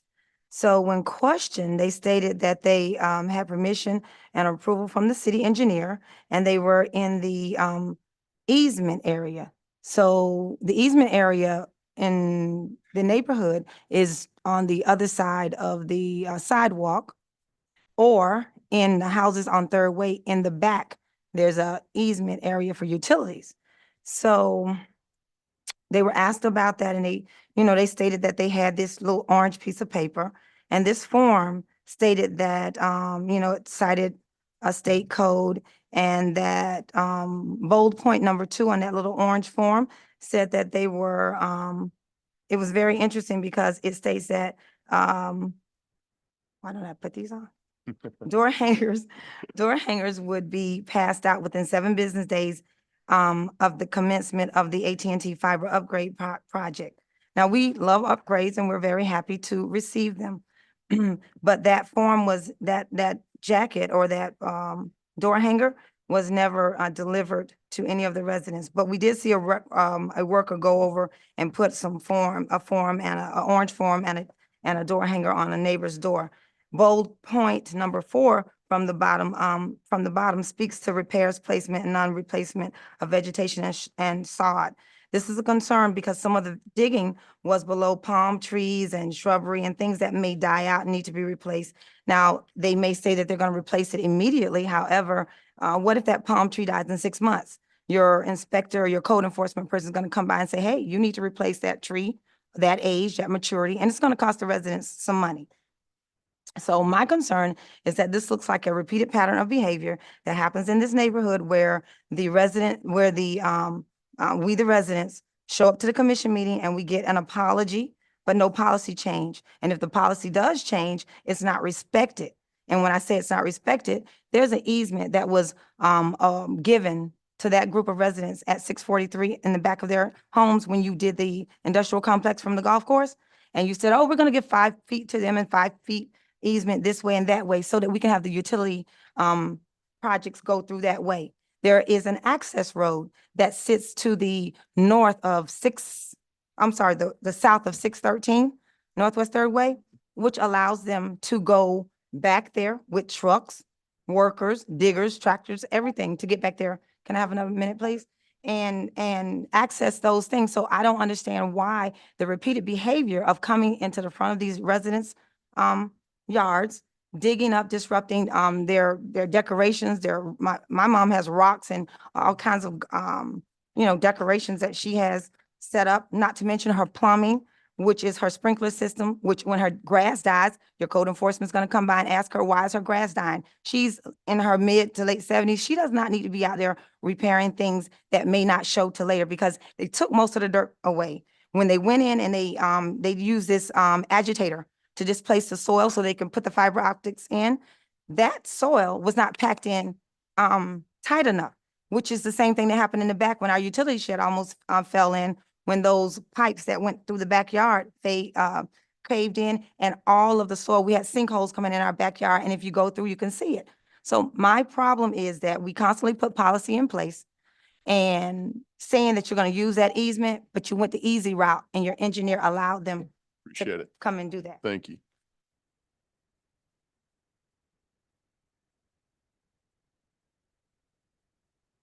Roger Freitag, 418 Southeast Second Street, Deerfield Beach, Florida. I was at home watching the commission meeting and just decided that I had to come. I have some concerns with the fact that supposedly the county controls our roadways. I believe it was 2 or 3 years ago, I contacted our mayor and our city manager with regards to the fact that anyone driving eastbound on Hillsborough, when it's still a three-way lane, going eastbound, people were cutting in right before Dixie Highway, which was causing a serious bottleneck and was causing a funnel effect. Shortly after that, somehow mysteriously, bollards or posts that we see on the highway were installed to stop this from happening. I'm curious, was this a county thing that happened so quickly, or was it something that the city did to try and alleviate this problem? Because I really have a tough time understanding that if we have issues in the city of Deerfield Beach, why are we calling the county to help us with this? That's number one. Number two, I overheard someone saying in the meeting earlier that none of the crosswalks can be placed in a turn. Drive down the S turn. There's one right in front of the now defunct Brews Room that's right by a turn. And there's also one right in front of the Flanagan's restaurant that is in a turn. So what you guys said earlier makes no sense to me, because if that is the case, then why are those there? And I understand that they're going to be refurbished because supposedly they don't work properly. The second item that I'd like to bring up is Businesses are closed in the S-turn because our owners of those properties are too bloody greedy. That's why businesses are leaving. They can't afford the rent. How are they supposed to stay open? Yet our commission says, oh, well, residents won't go there. Well, who wants to go pay $23 for a burger? Because their rents are all up. You say that there's no housing available. Well, private people have driven all the rent prices up. Most of the market factors that affect our city and many cities in our general vicinity here have been driven by market factors that involve states that are way north of us who don't want to pay the exorbitant taxes that have been levied on them. I understand things have to move forward, and I've heard this from the diocese from day one. You say we're your ears, you say we're your eyes. We bring information to you. We hope you do the best with it. However, I have some serious concerns about the things that were said earlier this evening. A 350-foot lane, that's 17 cars. The average car is 20 feet long. How's that going to help? Anyways, thanks for letting me speak. Have a wonderful evening. Thank you.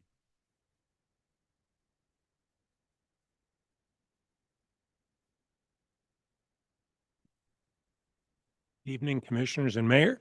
My name is Al Bova, 718 South Federal Highway, Deerfield Beach. I have an approved project that the Commission approved on December 12th. As part of that process, before it could go to Planning and Zoning, I was required to have a community meeting. And I did so. And I had 6 neighbors that attended, and I got very positive feedback overall on the project. The architects did a great job of embracing the Cove overlay design elements. The neighbors loved most of it. They did not like the fact that it had open carports. The open carport was a directive from the directors of planning and zoning for the city because of how they interpret the floor area ratio in order to have the square footage that we needed to make the project work. By way of background, there are currently 2 buildings, 4 units that are 50 years old on the property. And my goal was to reduce the density rather than put in, which the architects had initially proposed, a 5-unit, 5-story concrete block. Instead, we designed, I think, a beautiful Frank Lloyd Wright inspired Cove design, 3 units, reducing the density. However, based on the feedback of the neighbors, we wanted to add garage doors. Planning and zoning is saying if you enclose the carport with a door, you have to include it in the floor area ratio. However, there is specific language in the code which the commission adopted, which excludes accessory parking to a residential structure, which is beneath floor area, which is used for the primary purpose, which is residential, and it should be excluded. I'm here tonight basically to say, before I walk away from a project that I have spent 8 years on and hundreds of thousands of dollars in design and other fees, engineering, et cetera, to reaffirm whether or not I can have the same treatment that the language in the code affords on exceptions to floor area ratio as all of the other projects that have been built in the last 20 years in the neighborhood. And I will specifically give you the addresses.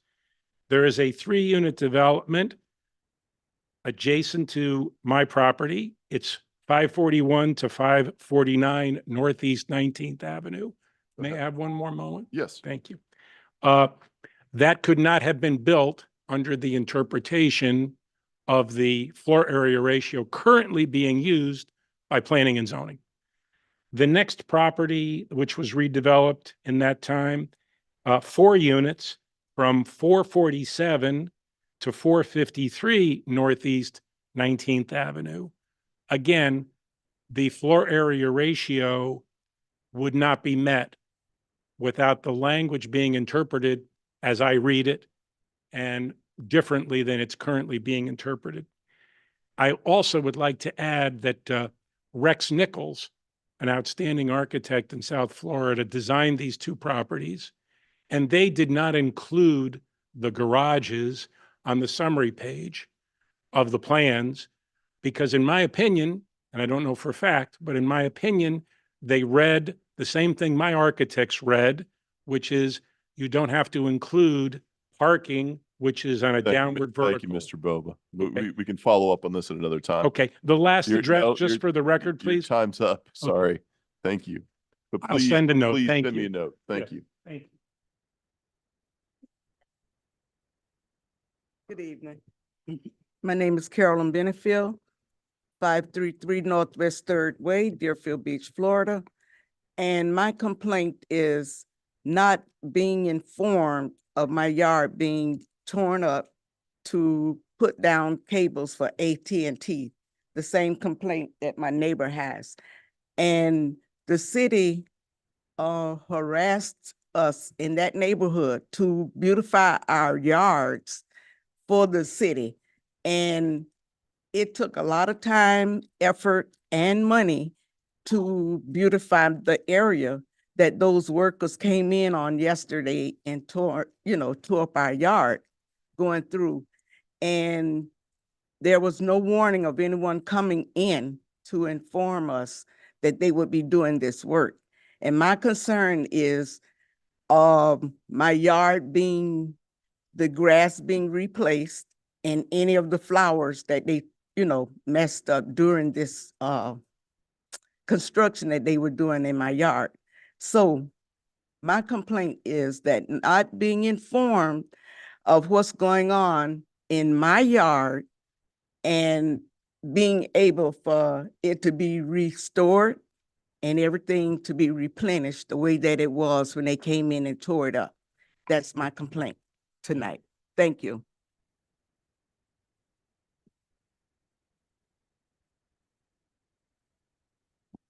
Good evening, Jackie Diaz, 278 Southwest 3rd Street.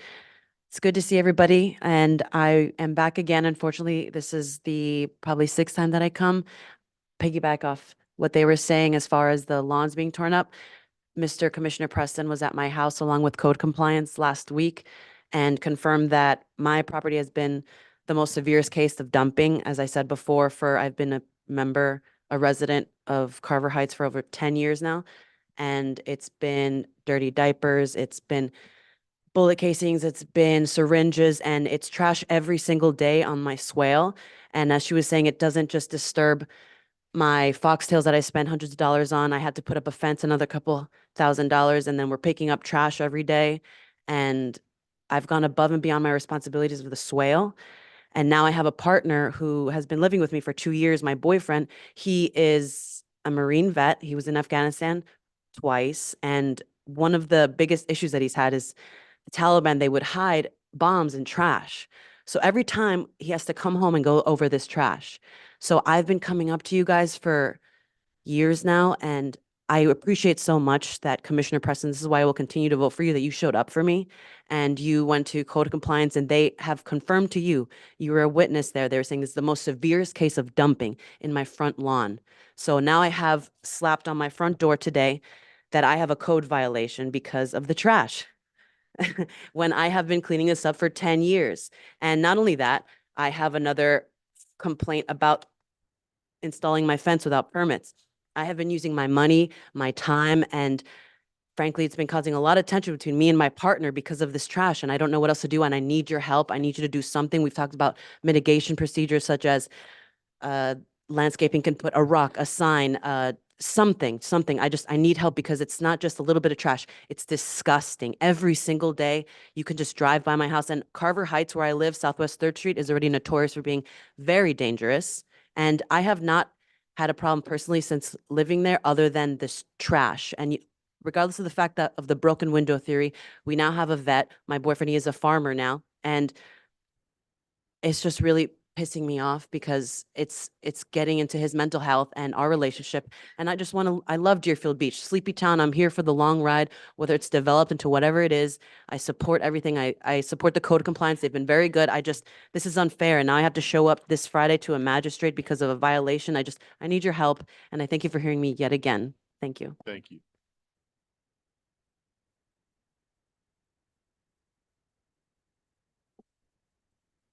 Hi, my name's Jake Englund. I live at the same address with Jackie. Do I need to state that address? Yes. That's 278 Southwest Third Street. Yeah, about the trash. So I've been living there for about 3 years. Like she mentioned, I mean, I watch children walk barefoot where there's human fecal matter and needles. So if we want to talk about making Deerfield Beach beautiful, maybe we could start with that swale area and not have children walk through that. I'm trying to think what else. I think Commissioner is it Hudak? Yes, sir. Commissioner Hudak mentioned that if you purchase a property, you can develop it however you want. So if there was trash flying all throughout your yard for 10 years, and then you decide to move a fence, I think that's a development however you want, regardless of needing a permit. So I just don't think it's very fair to get fined for that. Yeah, that's it. Thanks.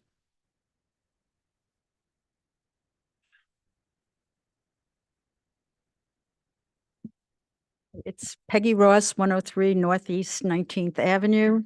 I do have pictures, but we have on Northeast First Street. I don't know who I call. I tried calling Florida Power and Light, but all those you get is machines asking this and that. There's a pole on the street. I've lived there 10 years and it's crooked. It's leaning over the street. And I worry that it's going to fall in a storm or something. And on Northeast 2nd, the street lights are out. And I have reported that last year, I think. There's 2 poles, maybe 3, but definitely 2 poles with lights, and they are been out since last year. And it's very, very dark. I walk every morning and every night at the ocean. And when you get to that street, I have to wear I wear light bands on my arms so people can see me. And I said I would look into it myself, but I'm not quite sure who it is or how you get involved. So thank you. And I love Deerfield Beach. My family has owned property in Hillsborough for 50 years, and everybody around except Hillsborough has progressed in their building. So I agree we have to move on. So thank you very much. Thank you.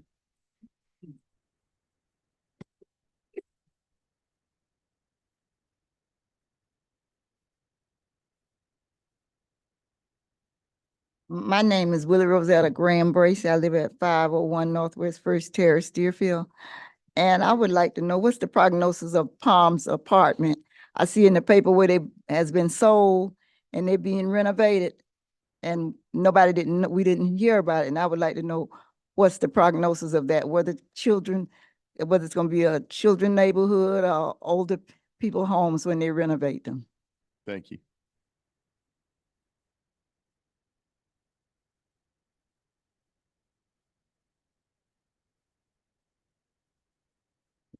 Dan Hurst, 330 Southeast 19th Avenue. Oh, what a tangled web we weave when first we practice to deceive. This phrase perfectly describes the city manager and city attorney's behavior when it comes to the city's recent $913,000 purchase of a sliver of beach land. As a result of a Freedom of Information Act from a concerned taxpayer, we were finally able to see essential documents pertaining to the city's purchase of the beachfront land that the city manager purposely withheld from the backup material provided to the taxpayers. There are so many unanswered questions about this purchase, and I am not naive enough to think the city manager will answer any of the following questions, nor will the commissioners force him to answer any of the questions that the citizens who he supposedly works for are asking him. The appraiser's cover letter addressed to Chris Morey, Deerfield Beach Economic Development Director, states she ordered the appraisal dated July 6, 2023 that valued the property at $830,000. Why did the city manager pay $83,000 more for this land than the appraised value? The appraisal goes on to say, we interviewed Chris Morey, a representative of the city, regarding the subject property. The following item was provided by the client, a survey dated April 16, 2018 by McLaughlin Engineering. Chris Maury received the survey from Anthony Soroka on June 8th, 2023. Anyone looking at the survey for more than 3 seconds can clearly see Block 13, lots 1, 2, and 3 are much larger than the 4,468 square feet the city manager claims he thought the parcel contained. And now that we know that the city knew the true size and location of Block 13, lots 1, 2, and 3 as of at least June 8th, 2023, why didn't the city attorney immediately stop Oceanside Beach Services, Inc. from placing the rental equipment on someone else's private property? Before entering into this so-called management agreement with Oceanside, how can the city attorney, whoever he was at the time, not check what beach parcels the city does and does not own? This dereliction of duty by the city attorney's office cost the taxpayers $325,000. How is the law firm of Weiss, Sirota, and Helfman planning on compensating the taxpayers for this $325,000 mistake? Will the city manager hold them accountable? The next unanswered question is why the city manager did not contact the Broward County Property Appraiser's Office as of June 8, 2023, to let them know this beach parcel was being, may I have another minute? Yes. Why this beach parcel was being seriously undertaxed. The property taxes paid on this parcel should have been 7 times higher than what was being paid. Didn't the city manager feel this was worth a phone call to Marty Care? The city manager was well aware of the beach property owner's threatened lawsuit and potential land sale to the city as of May 31st, 2023, and probably earlier. In December, the city manager revealed the city would be receiving $1.9 million from the failed Seaman Energy Savings contract. Instead of using this money to pay for the beach land purchase, the city manager dips into the previously untouchable general reserves to pay Mr. Sweetapple's client $913,000. Are all these actions and inactions by the city manager outlined by the taxpayers really something we should expect from the Tom Brady of city managers? Anyone online? Yes, Ms. Freitag? Katie Freitag, 418 Southeast 2nd Street. My husband made mention to a lot of the different things that I was also questioning. One comment I wanted to make is Charm City isn't leaving Deerfield Beach. They are too big for that location, so they are subdividing. They are remaining in that position with a sandwich restaurant, a sandwich shop. They're not leaving Deerfield completely. That space is just not big enough for all of the customers that do go there quite frequently daily. So just a note on that. Charm City's not going anywhere. They're just dividing and conquering. I'm not sure whether I should go ahead and put my house up for sale. As the Vice Mayor Parnes states, the city's going down if we don't develop. It's horrible. We won't have a city in a few years if we don't develop. And I think that's the wrong message that we need to be giving the residents. Development is not the only factor as to why our city isn't the best city in the entire state. Why are we competing with other cities? We shouldn't be. They should be competing with us. It starts with getting our schools into better shape. It starts with getting our main thoroughfares into better shape. Instead of tearing down all the trees to make room for more development, we need to be planting more trees. If you look in different districts, it's so barren. So many of the different hurricanes have knocked down so many trees. We need to be planting trees. We need to be making our areas look better. That will bring businesses. Empty buildings, yes, there are going to be empty buildings. There is going to be turnover. Brews Room closed without anybody knowing. The city knew because the plans for the Carolina Steakhouse or Carolina Ale Bar, whatever, have been reviewed by the city. So the city knew, but a lot of the employees did not know that that bar was going out. A lot of the employees at The burger craze didn't know that they were being engulfed into the hotel, into the window. There's a lot of stuff going on in the city that does not necessarily mean that we need to build out every single square inch of it. Maybe we need to do a better job with our parks. Has anybody looked at any of our parks lately? Has anybody been to Pioneer Park to see if all of the equipment there has been fixed? I brought it up months ago and I don't think it's been touched. Maybe we're still waiting on parts. Maybe we're still waiting on things, but that's a good question. Why don't we have more pickleball courts so that people aren't fighting over the 2 courts we have in the entire city? There's a lot of things that we can do in this city. May I please? May you please what? Have 1 more minute? Yes, go ahead. Thank you. I would like to see us do more within our city to make our city better without developing every single inch of it. We have the tax base. We have the fees that are mounted to us and passed on to us in every single aspect that can possibly be passed on to us. So it's time to take that money, put our money where our mouth is, and make Deerfield Beach the best city ever, especially going into our 100th year. Thank you. Thank you. Anyone else? All right, I'm going to close it to the public. The issue with AT&T, we had the same problem in District 4 a couple of years ago when they did that. They did the exact same thing. They did not put door hangers up. People came out and they just tore through everything and they did a terrible job of it. Isn't that the same issue we had? So we're back to the same problem with AT&T, and unfortunately, because they're a utility, I think there's limitations of what we end up having to deal with them, right? Correct, Mayor. They should have an engineer permit listed with the city, so we can check on that permit and we can apply some pressure to them, make sure that they're doing the right thing for the community out there in terms of notification as well as restoration. And as far as the permitting, are they following in the easements in which they're supposed to? They should be, Mayor. I mean, I don't have any easement information at this time. If we could please look into that to make sure, because we had the same problem. This is not that this seems to be their modus. Yes, their pattern. Thank you. It's exactly right. This is their pattern and what they do, and they come in and it was a disaster. And I think what has gone on there is probably less than what I've seen in other areas that were completely devastating to the residents over there. And that was a long time to sort that out, including damaging our sidewalks and all those issues that we had. So I'm sorry that that's happening, and we can look into that and find out what we can do on that. I do have a question, I guess, regarding the crosswalks. This is a good point in the S-curve, but I would imagine since it's only a 2-lane road, that's probably what the issue is. Is that correct?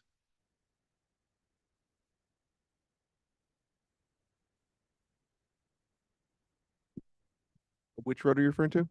I'll go ahead and answer that. Thank you. The difference there is that it's not on the actual curve. It's a 2-lane road, and there's a major speed differential between both of those roads, Natura and the S-curve. Okay. And that is controlled by, when they were talking about the items that were put up, we had to contact, Hillsboro's a state road, correct?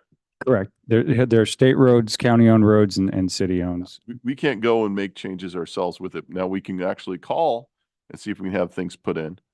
But yeah, we don't have the determination to do that ourselves. That certainly wouldn't happen. I would like an explanation from staff on Mr. Bova's situation, a better, clear understanding. If you could let me know later what exactly is happening there. As far as the dumping issue, if we have that serious of a dumping issue, we need to have BSO out there. I mean, if you've got needles and things like that in someone's yard and that's going on, that goes beyond just simple trash. I mean, that is clearly something which BSO should be involved with and should be monitoring that situation if this is an ongoing problem. Unfortunately, Ms. Diaz, I don't remember you ever coming here before at all, except maybe once or twice. But I'm glad you're back here to let us know about this. Can't help you with a fencing permit. That doesn't exclude you from doing a fence, not doing a permit. That just doesn't. But as far as the dumping issue, we need to have BSO involved, in my opinion, to monitor that. We have a special part of our a special group that goes out there to watch this illegal dumping. But if we can monitor this situation, find out what's going on in that area, that would be, I think, helpful.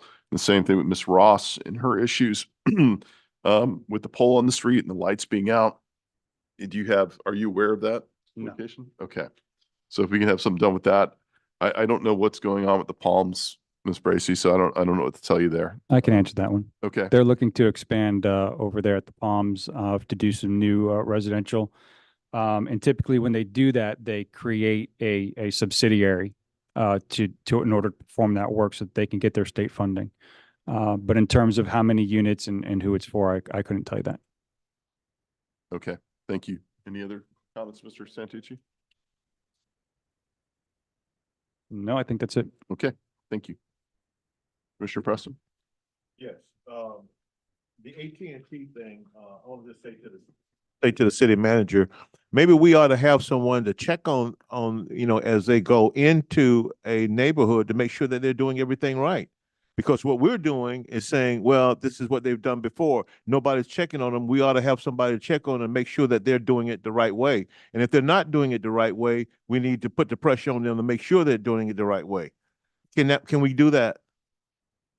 Yes, and as you know, Commissioner, this is the first day we're learning about this issue. So we'll, Yes. like I said, we'll make sure that engineering checks But on the the mayor said that permits. this happened in District 4. Anytime that they come into our community, into our city, and now we know that it happened in District 4, it's now happened in District 2. Right. We ought to have someone that checks on these sort of things to make sure that they are following procedures, things that they say that they were going to do. And so that maybe becomes our responsibility, because what they've demonstrated is we can't trust them to do it the right way. Yes, and my apologies if what I meant is issues in this particular neighborhood that were made aware of today. So we'll get to check on those. Okay, thank you. Next thing is that Ms. Diaz should not have to go to magistrate court for nothing. I was over there with code enforcement, and the young lady said to me, she said, this is our worst area. In spite of her best efforts, this is what she has to deal with. And that is completely unfair to her. She shouldn't have to go to, are we able to deal with that? Her going to the magistrate? The case that's going before the magistrate is a 5-month-old permit issue related to the fence, Commissioner, not her illegal dumping. Well, let me just say this. As far as the illegal dumping is concerned, it is not her issue. She's cleaned it up. She's done everything that she's supposed to do. And it's just a continuation of problem. And we need to look to see how that problem can be alleviated. Whether we plant shrubs there or do something, we need to do something, because whatever has been done to this point is a total disrespect and putting her in a hardship, and it's wrong.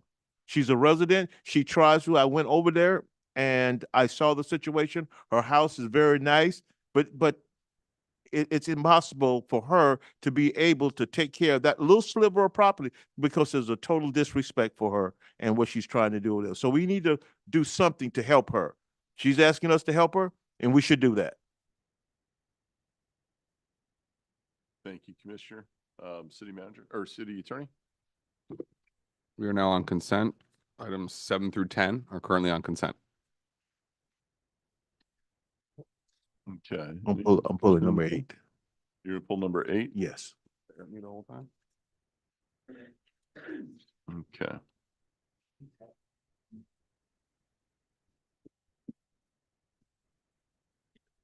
Is there anyone from the public that would like to comment by a show of hands on 7, 8, 9, or 10? Anyone online? I'll close it to the public then. Okay, we can do 7, 9, and 10 all at once. Motion to approve 7, 9, and 10. Second. Motion by Commissioner Hudak, seconded by Vice Mayor Parnas, for 7, 9, and items 7, 9, and 10. We have roll call, please. Commissioner Drosky? Yes. Commissioner Hudak? Yes. Commissioner Preston? Yes. Vice Mayor Parnas? Yes. Mayor Gantz? Yes. Item number 8 is a resolution, the City Commission of the City of Deerfield Beach, Florida, authorizing City Manager David Santucci, Interim Chief Financial Officer Marcia Fennell, Deputy City Manager Horace McHugh, and Assistant Director of Financial Services Sharon Hayes to execute checks on behalf of the city, providing for implementation and an effective date. I pulled this because I want to know from the city manager, is there anything that might be misconstrued as to what the responsibilities of everybody here that might be clouded to the public and they may not understand? So if you think that there is no conflict interest or that somebody can misinterpret something the way this is written? If there is, I'd like for you to address it now, so that people will understand. Or if you don't feel that way, then that's fine as well.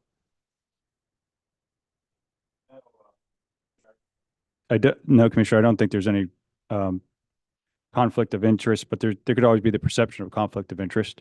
And Well, so I'll but- address what the item is if you'd like.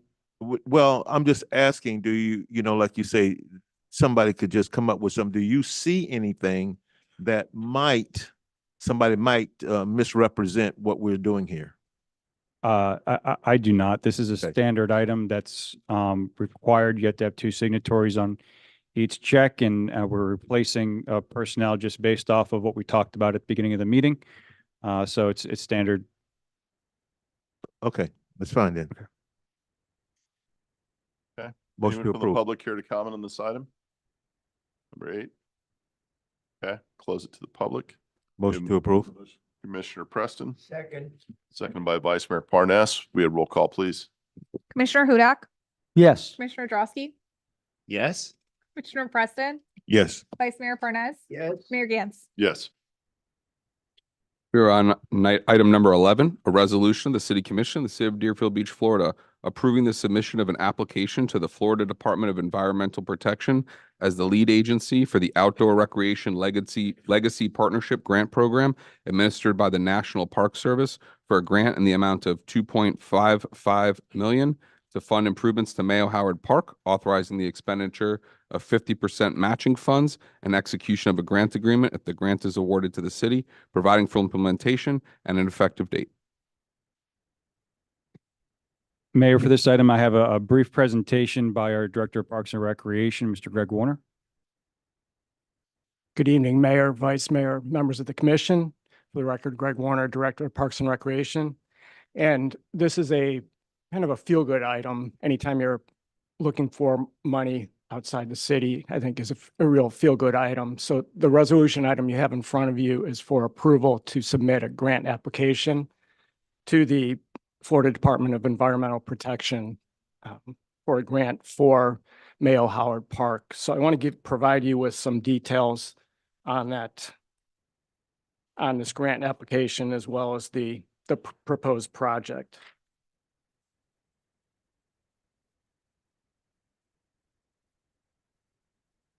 There we go. Okay, some technical difficulties. So Mayo Howard project, the park was initially developed in 2001, and existing elements that are out there, playground, picnic shelter, restroom, sand volleyball court, a mulch pathway, walking path, exercise stations, and parking lot. And you can see from these photos, the park is generally at passive park. And right now, from what I've seen since my time here in Deerfield, there's very little usage. There's some people using, but very little usage. It's not a park that's real attractive for people to go to and take their families and their children. So what we're looking at with the grant application is looking for a redevelopment of Mayo Howard Park as we move forward. And some of these elements for you to consider, or for the city to consider, are based on some trends that we're looking at in the industry, staff knowledge, identified needs, those types of things.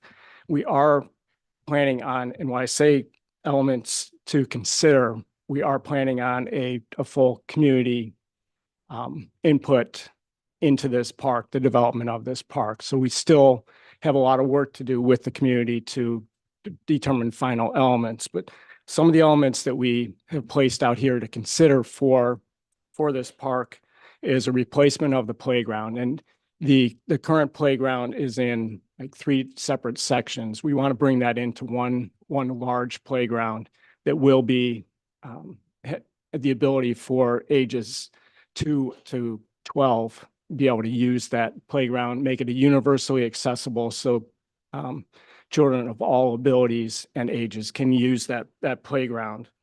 Replacement of the current picnic shelter and restroom facility. They're aged, not very well used, so we want to bring something new and usable for the park. A shaded fitness zone. Currently, with the mulch pathway, it's just on one side of the park. We have some individual fitness stations. And what I've seen in the industry is those individual stations are kind of fading away. What's more popular now is a centralized area of fitness stations. So what we would look at is a shaded area with a shade structure over the top with approximately 10 exercise stations underneath that. So it serves the health purposes as well as a social purpose, having that in the park. We've talked about, and I know the city's been talking about for a couple of years now, a skateboard park, and we've talked about different locations. This park, this parcel looks to be a very good location for a skateboard park. So we look at that as an element to consider for this park. And as I said, the mulch pathway serves its purpose for people to walk around and that type of thing. But what we would propose for this park is a 6-foot wide concrete pathway that would go along the entire perimeter of the park. And that would be approximately about a quarter mile loop, be able to be used for walking, jogging, rollerblading, as well as bicycling because of the 6-foot wide width of the pathway. A basketball court, we get good usage at Oviedo. We don't really have another basketball court in that area of the city. Expanding that parking lot. Currently, there's approximately 12 parking spaces there. And so if you bring in these elements, you want to have the necessary parking so people aren't parking on the street. We're proposing to expand that parking lot to accommodate a lot of usage at the park. Also, one thing that we would want to add to this park and any park that we develop in the future is Wi-Fi wireless capability that will also accommodate security cameras and networked security cameras that BSO could monitor from their vehicles, and as well as security lighting within the park. So some details about this grant, and it's the Outdoor Recreation Legacy Partnership Program grant. And it's a federal grant administered through the state Department of Environmental Protection through the National Park Service. It funds projects that will provide outdoor recreation opportunities to the public, which this obviously would. Project must be located in a city with a population of more than 30,000. And this is one of the real important keys to this grant application or this grant program. The parcel or the park must be located within a census tract that is determined to be disadvantaged per the Climate and Environmental Justice Screening Tool. And the location of Mayo Howard Park is located on this map in this type of district as a disadvantaged district. And the application process is a two-step process for approval. So what's estimated for this project, and we utilized those elements that we want to consider, is approximately a $5.1 million project in total. The grant application will be for half of that. So $2.55 million we're applying for through this grant program. And which would mean a local match would be $2.55 million as well. And the provision of that local match will be done through a private partnership with the developer from across the street. And I talk about it at the bottom, the local match voters of Deerfield approved sale of the property across from the park on Southwest 11th Way. Included in the sale of the property will be community contributions for improvements around the site. A portion of the contribution will be used as the matching funds for this grant. So in essence, with this private contribution, along with the grant dollars, the residents of Deerfield will get this park at no city cost. So that's the good news. With this application, it is due February 29th, and I want to recognize the staff from Community Services who are working on the grant with my staff as well to put this grant application together. And thank them. November 1st of 24, and I talked about the two-step process with this grant application. So November 1st of 24, they make the announcement of projects that are approved to go to full application. So at that point, I'm very confident we'll get that call. So we'll start preparing that full application. And then notice of award will be November of 2025. So just some timeline here. I talked about the November 1st, 24 timeline. And then what we'll do once we're selected to go to full application, we'll start holding those public meetings to meet with the community and see what they want. So projecting that to be March through September of 25. As we're preparing that final application, we'll be holding community meetings to gather feedback on park design and further input from the community. November 1st, I feel very confident we're going to be getting a notice of award of the $2.55 million. And then in February of 26, that's when have the execution of the agreement we'll be bringing the agreement to the city commission, and then it'll also be approved on the national level. So that execution of the agreement. And then once that agreement is executed, the city has 2 years to complete the project. So we're looking at fiscal year 26. Hopefully we get started on this park project. So with that, I'll answer any questions that you may have. All good news, sir. Thank you. Thank you. Is there anyone from the public that would care to comment on this item? I'm going to close it to the public. No. Ms. Freitag, go right ahead. Katie Freitag, 418 Southeast 2nd Street. I know we will deal with the potential different items that we're going to be able to put in the park. I hope that they'll be able to put a pickleball court in this park. There's space for it. Hopefully we can make that happen. But more importantly, my question is, what if we don't get the 2.5 or whatever million from the state? What if we don't get that money? What is going to happen to that park in the interim? Are we willing to wait 2 years to find out that we don't get the money? And then what do we do when the costs, as everybody knows, construction costs are going through the roof, and they're going to continue to go that way, especially with all of the different items that we want to put in the park. So what would be what's our plan B is my question. Thank you. Anyone else from the public? Okay, I'm going to close it to the public. City manager.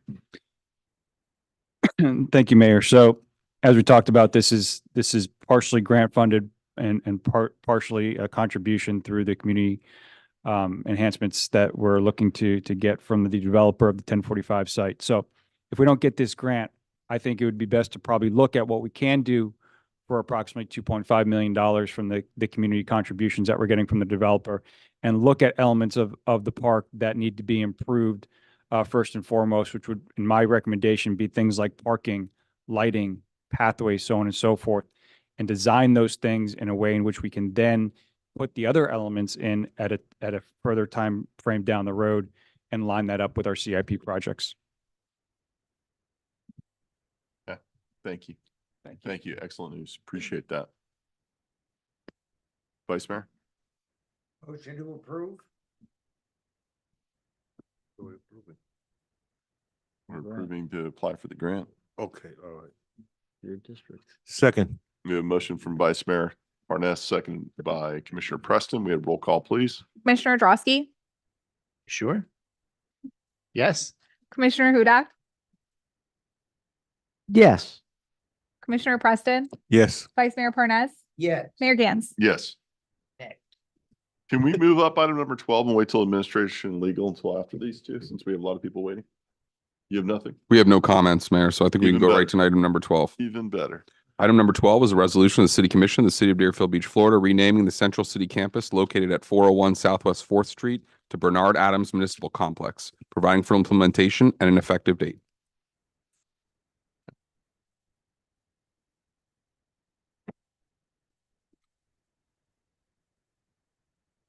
Any comments from staff or city manager? No, just that this is being brought forth to you as a request by the city commission. I want to say that I had to have conversations with Mr. Adams and his family regarding this item to ensure that we were doing that we were renaming this in an appropriate way, and they have agreed with the recommendation that's before you. Don't let it ever be said that we didn't give you a complex. Commissioner Preston, go right ahead. I just wanted to say that I'm very, very proud of this commission to be able to bring this forward.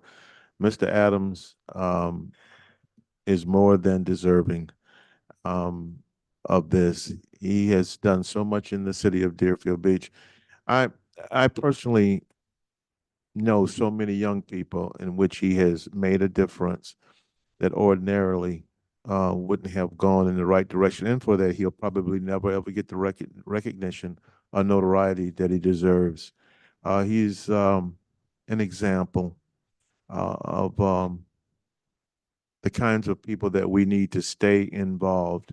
A longtime city employee, just a spotless record.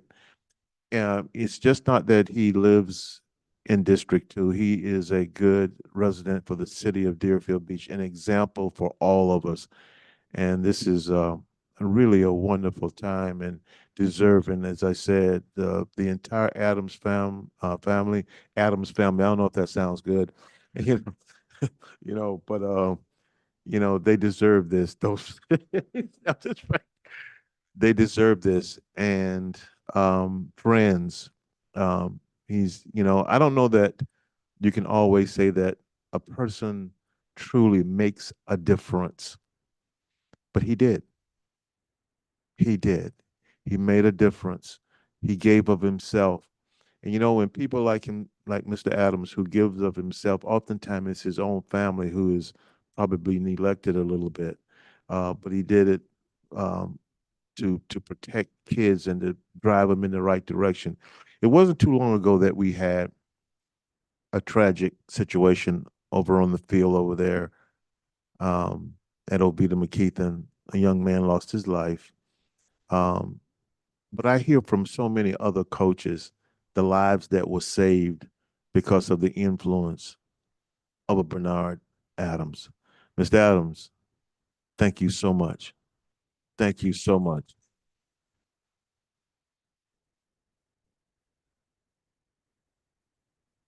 I'm going to open this up to the public. Does anyone from the public care to make a comment?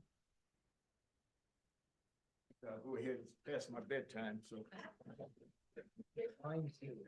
Good evening, Mr. Mayor, Commissioners, and to the Adams family in this audience. Nathaniel knows I am a resident in the city of Deerfield since 1949. And I hear folks say about I've been here for 10 years, 15 years, and I don't like what's happened. Can you imagine if there was no increase and building and all those other things that has taken place since our commission have been in place? But I'm just going to be briefly because Commissioner Preston stole all of my thunder. And all the points that I wanted to talk about with Mr. Adams. I've been knowing him for so long. And I throw my wholehearted support behind what the commission has done and renaming this Mr. Bernard Adams. I always call him Mr., and I think I'm only 3 or 4 years younger than him. And but that's the respect that I give him. He has never put himself before people. He's always put people out front. He's always made a difference in the lives of those that he touched. He's always put his community first. I can remember him way back when he was working with the city and how he always put the city, his workers, he taught them the things that they needed. And if they didn't have the tools that they needed, he made sure the tools were there to make them effective and to make them to be a success. And so to our mayor and to our city commission, I am just grateful and thank God for you making this decision, bringing this opportunity forward, and giving him his flowers while he can smell the roses. Too many times we put all these names on buildings and things after a person has died. My Aunt Ovita McKeith and Johnny McKeith and Mr. Mayo Howard, all of them. And they were not here to enjoy or to see the construction. But Mr. Adams, I salute you. Wherever you are. Thank you. And to the commission, God bless you. Keep up the fantastic and the good works that you got going forward. Thank you. Thank you. I know it's going to be tempting to address Mr. Adams, but please address the commission just to stick with our rules. But you can say as many beautiful things you'd like about him. We can. Okay, great.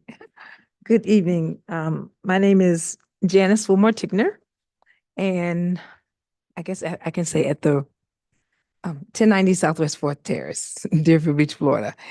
At a young, tender age of 20-something, 22, 23 maybe, I was blessed. I mean, I knew of Mr. Adams, but I was blessed to be under the tutelage of him with the Deerfield Packer Rattlers. And that's when I became to know him, Miss Josie, and it was like a dad and mom to us on the Packer Rattler field. My daughter's 3 years old. She started as a mascot. I knew his sons, them, and everyone else from school. They're younger than I am, and one of the daughters is older. But Mr. Adams, working with the city as an employee and walking us through, guiding us through, giving us the right directions, the right information, and training us the way in which the way we should go the right way, just the right way. And it was no gray matter whatsoever. Whenever there was an issue, not only was he an employee with the city, but he wasn't going to jeopardize his job for the Packer Rattlers or for nobody else. He did things right by the book. And the 16 years, I know we're not supposed to address him, but Ms. Adams and Ms. Josie, and to your children, the 16 years that I sat underneath Mr. Bernard Adams, under many titles with the Deerfield Packer Rattlers, it was a blessing, an honor, a privilege. And I just thank God for his grace and mercy for keeping him and for him yet to see this day, which is just humbling to me. And I'm thankful and I'm blessed, and I thank you. And thank you, Commissioner.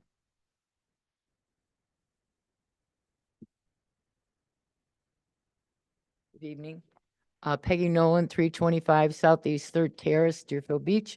I wanted to take the opportunity to congratulate Bernard. When I was on sitting where you all are, I had the opportunity when he was working for the city and one of his sons too. Outstanding man. And I'm very happy that you've done this, because if anybody deserves it, it's Mr. Adams. So thank you very much. And congratulations.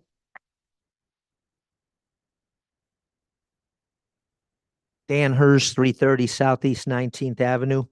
Mr. Adams, you are an inspiration to me. When you saw corruption, you spoke up. When you saw malfeasance, you spoke up. When I sometimes get discouraged, I will always remember your courage to fight the good fight. And your two sons are walking along in your footsteps, which may be your greatest legacy of all. And I want to say that I wholeheartedly support this renaming and thank Mr. Adams for all he's done for the city of Deerfield Beach. Anyone else? Anyone online? Okay, I'm going to close it to the public. I will say this. It's a position that I've taken in the past that I felt that things should be named after people after their past. And that's something that I've completely reversed my position on. As Pastor Knowles said, it is nice to see you be able to enjoy the flowers. And it's not because you were a longtime city employee. We have a lot of longtime city employees. But I sat out there 16, 17 years ago as a private citizen going to every commission meeting. And I've seen you display a bravery that is so admirable. You were a person that would take an unpopular position, but it was the right position. And you stood up for what was right for our youth here in Deerfield Beach. I've admired you from the first time I sat in this commission meeting, listened to you as a person in this community to take a position on something. I am so glad that we're honoring you with this. It is so well deserved. And I get to look at you and say it and I stole that away from everybody else, but I want to thank you, Mr. Adams, for everything you've done, and it is a real honor to be able to honor you. Motion to approve. Second. We have a motion by Commissioner Preston, seconded by Vice Mayor Parnas. All in favor, say aye. Aye. Those opposed? Get lost. Congratulations. All right. Mr. Adams, would you mind coming up and saying a few words? Not Wayne and Daryl, because we'll be here all night if we let them. Bernard Adams, 180 Southwest, 5th Court. Mayor Gantz, Commissioner Preston, the remaining commissioners, City Manager David Santucci. I am extremely honored to have this complex named after me. But I had the opportunity to work with the city managers. Matter of fact, I worked with Larry Deachin, Mike Mahaney, Burgess Hanson. Also, I had the opportunity of working with the directors, John Vogel, Donald Freeland. My last director was Carl Peter. Actually, I had 10 supervisors that worked under my direction.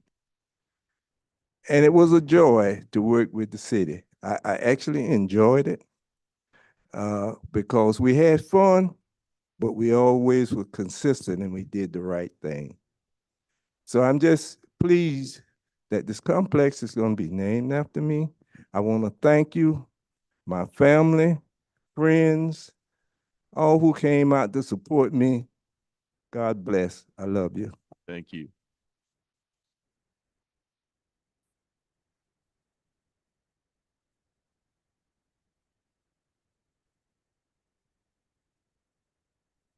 Okay, next item is item 13, a resolution of the City Commission of the City of Deerfield Beach, Florida, changing the name and designation of a certain right-of-way on Northeast 20th Terrace from Ocean Way, Northeast 21st Ave to Northeast 2nd Street to a dual designation in honor of Broward Sheriff's Office Deputy John Chikarotis in recognition of his contribution to the community, providing for implementation and an effective date. Thank you.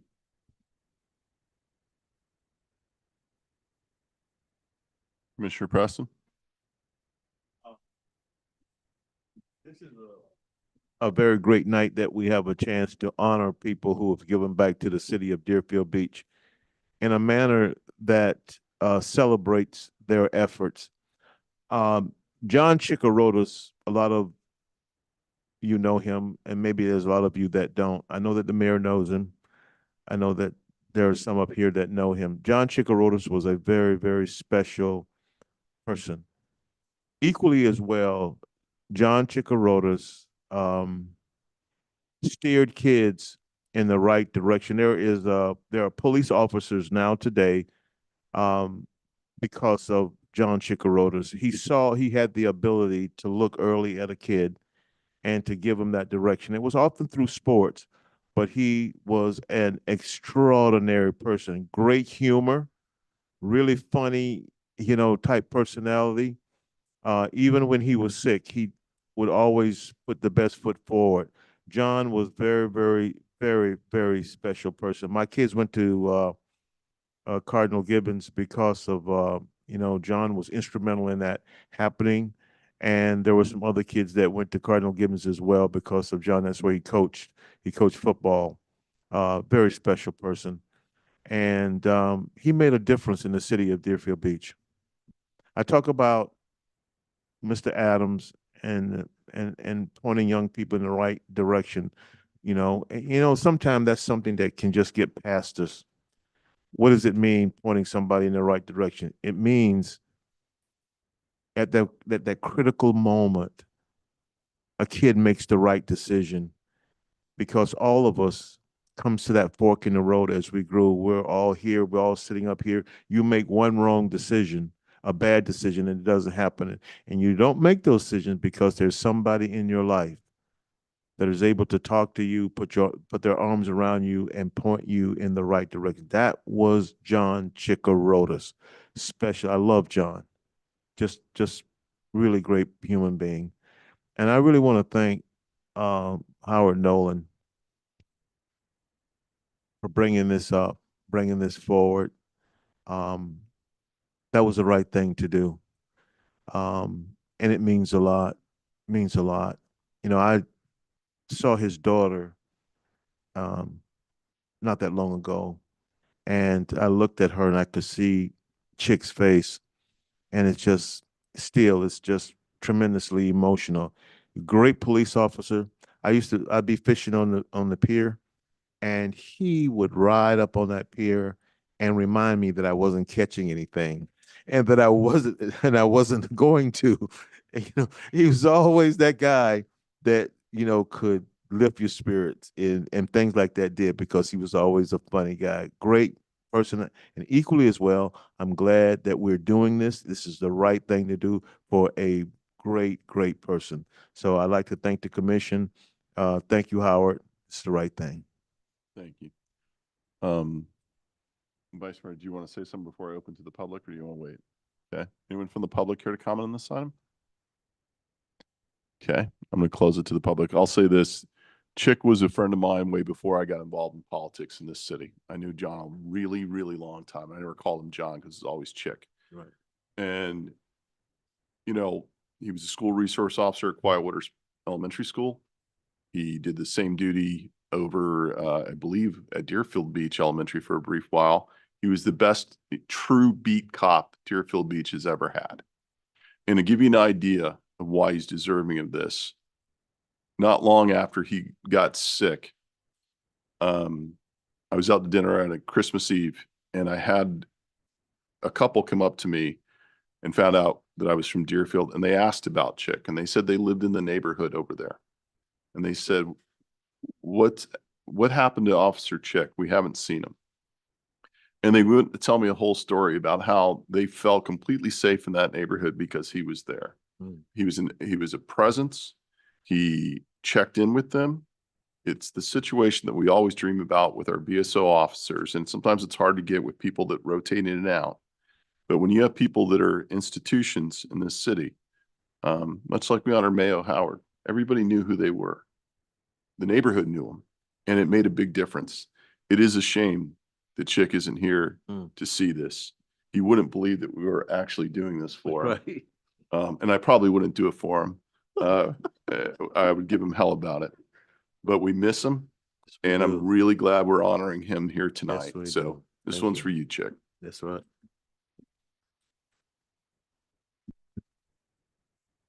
Thank you, Mayor. I'm going to pass the gavel to make the motion. Absolutely. Can you do it without crying? Because I need a second. I'll give you a second. Make the second. I'm going to make a motion to approve this. Second.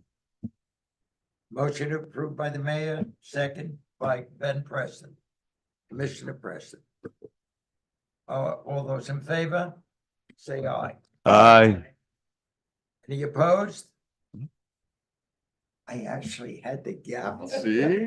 First time in 7 years. I'm so nervous to get it back, and I can't wait. Thank you. Appreciate that, Commissioner, Vice Mayor. Comments by the City Commission. I'll start with District 4. The only comments I have tonight is to thank city staff for great Pioneer Days, even though Sunday was a washout. Saturday between the parade and the art stroll and the fireworks. Probably the best finale to a fireworks show in my 7 years up here. That was a great finale. So you've got a lot to do for next year, and I would not wait till February 2024 to start promoting it. I think we need to start promoting it.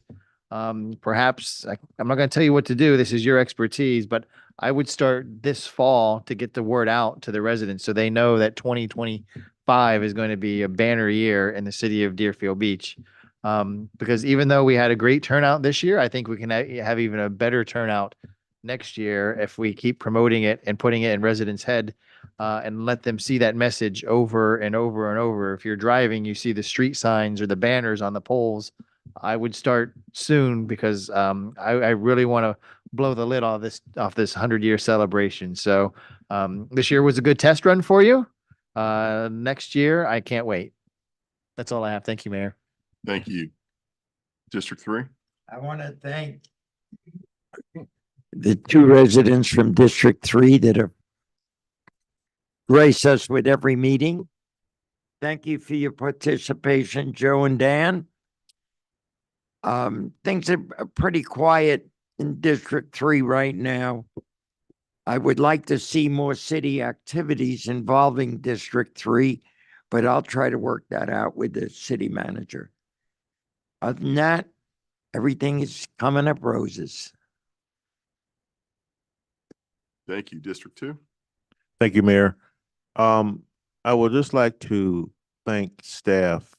I see Mr. Clark back there. And Liz, I want to tell you, you guys are doing some good things. The Black Heritage Banquet was unbelievable. It was unbelievable. I'm still getting compliments, and my phone blew up the next day of talking about the organization of it. And this was the best one ever. And it was a positive. So we're going in the right direction. So the Black Heritage Banquet was really, really nice. Thank you so very much. And the same thing for Pioneer Day. It was pretty good. And you know, I just really enjoyed it. Whenever we can do anything where the residents is really enjoying, you know, just coming out with their family. And this is really what it's about, coming out with their family, enjoying themselves. And Pioneer Day was a great day. And so I just like what you guys are doing. Please tell your staff, people that work with you, that their efforts are greatly appreciated. It was very clean. It was just nice for a lot of reasons. And, you know, I'm glad that I got to be involved the way I was, but I'm not going to tell you how. If you didn't see it, you didn't see it. Huh? You heard about it? Did you really? No, you didn't. My ears are still. Okay. All right. But good job. District 1. Thank you very much. Keep the microphone away from him when the music is blaring. Going last, of course, most of your thunder is taken. So again, just to echo what my fellow commissioner said, great job, Parks and Rec. Wonderful, wonderful events. Next year, of course, the African Heritage event will be in the new Tigner Center. So I think it's going to knock it off the park. I definitely want to echo the sentiments of Commissioner Drosky about our 100th year and starting to really promote that. We're not going to be around for 150th, so we might as well make this a big shindig. And I'm sure you guys are going to do it. Well, you will. You're right. The rest of us will not. So yeah, I'm hoping that we really knock it out of the ballpark. I know that you're starting to plan now, but we definitely should be promoting it very, very soon. And that'll be it for District 1. Thank you. Thank you. Thank you for all the comments tonight, gentlemen. Couple things. Ocean Way, the event that we had out there, one suggestion that I might make, we've changed the positioning of how the residents get to view the stage and the performances. And the idea was to give them the landscape of the beach to be able to see. We have our vendors so close that they can't see the beach from sitting where they're at while they look at the entertainment.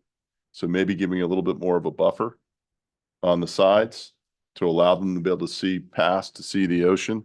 Because I did get some comments that, you know, people weren't exactly thrilled with the way it was positioned. But I know what our point of doing that was for. And if we can maybe give a little bit of a buffer on there, that might be good. Again, BSO, I'm going to encourage you to maybe do another joint action with City of Coconut Creek on the speeding on Hillsborough, please. And 10th Street. We're still having these issues along there. I've changed my position regarding the screening along the beach that we have. talking to our city employees, the screening works and does keep the sand off there. But the problem is people go out there and move the stakes and the public takes it on themselves to do that.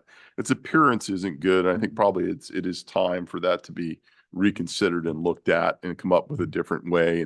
And that might, I know we're supposed to have done a pilot program. I know we're working on that to determine what kind of plantings we can maybe do to kind of help with the erosion. I don't agree with the wall because I think that's a hazard, and I think other cities have it and it doesn't look as good. But there's a more natural way we can do it. I think the screen, just simply the appearance of it doesn't look good. So I would like to see us change that. Today, there was a 9-year-old girl that was killed on Lauderdale by the Seas Beach. She was tunneling with another child and dug a 6-foot hole in the ground, and it caved in on her. The other child survived. This child did not. And I know we have lifeguards out there that watch for that sort of thing, but we need to maybe remind ourselves about that. Signage might be good. There are people I can't imagine there a 7 and a 9-year-old being out there on the beach without adult supervision. But tunneling is so extremely dangerous, especially here in South Florida and on the beach. The cave in happens 6 foot down, a 9-year-old completely buried. It's a complete tragedy, and hopefully we don't have something like that happen on our beach. And again, I'm going to remind people that seem to confuse their disagreement with the decision that is made that does not equal corruption, but they'll never learn. That's it. Thank you. Motion second. Motion and a second. All in favor say aye. Aye. Aye. Meeting adjourned.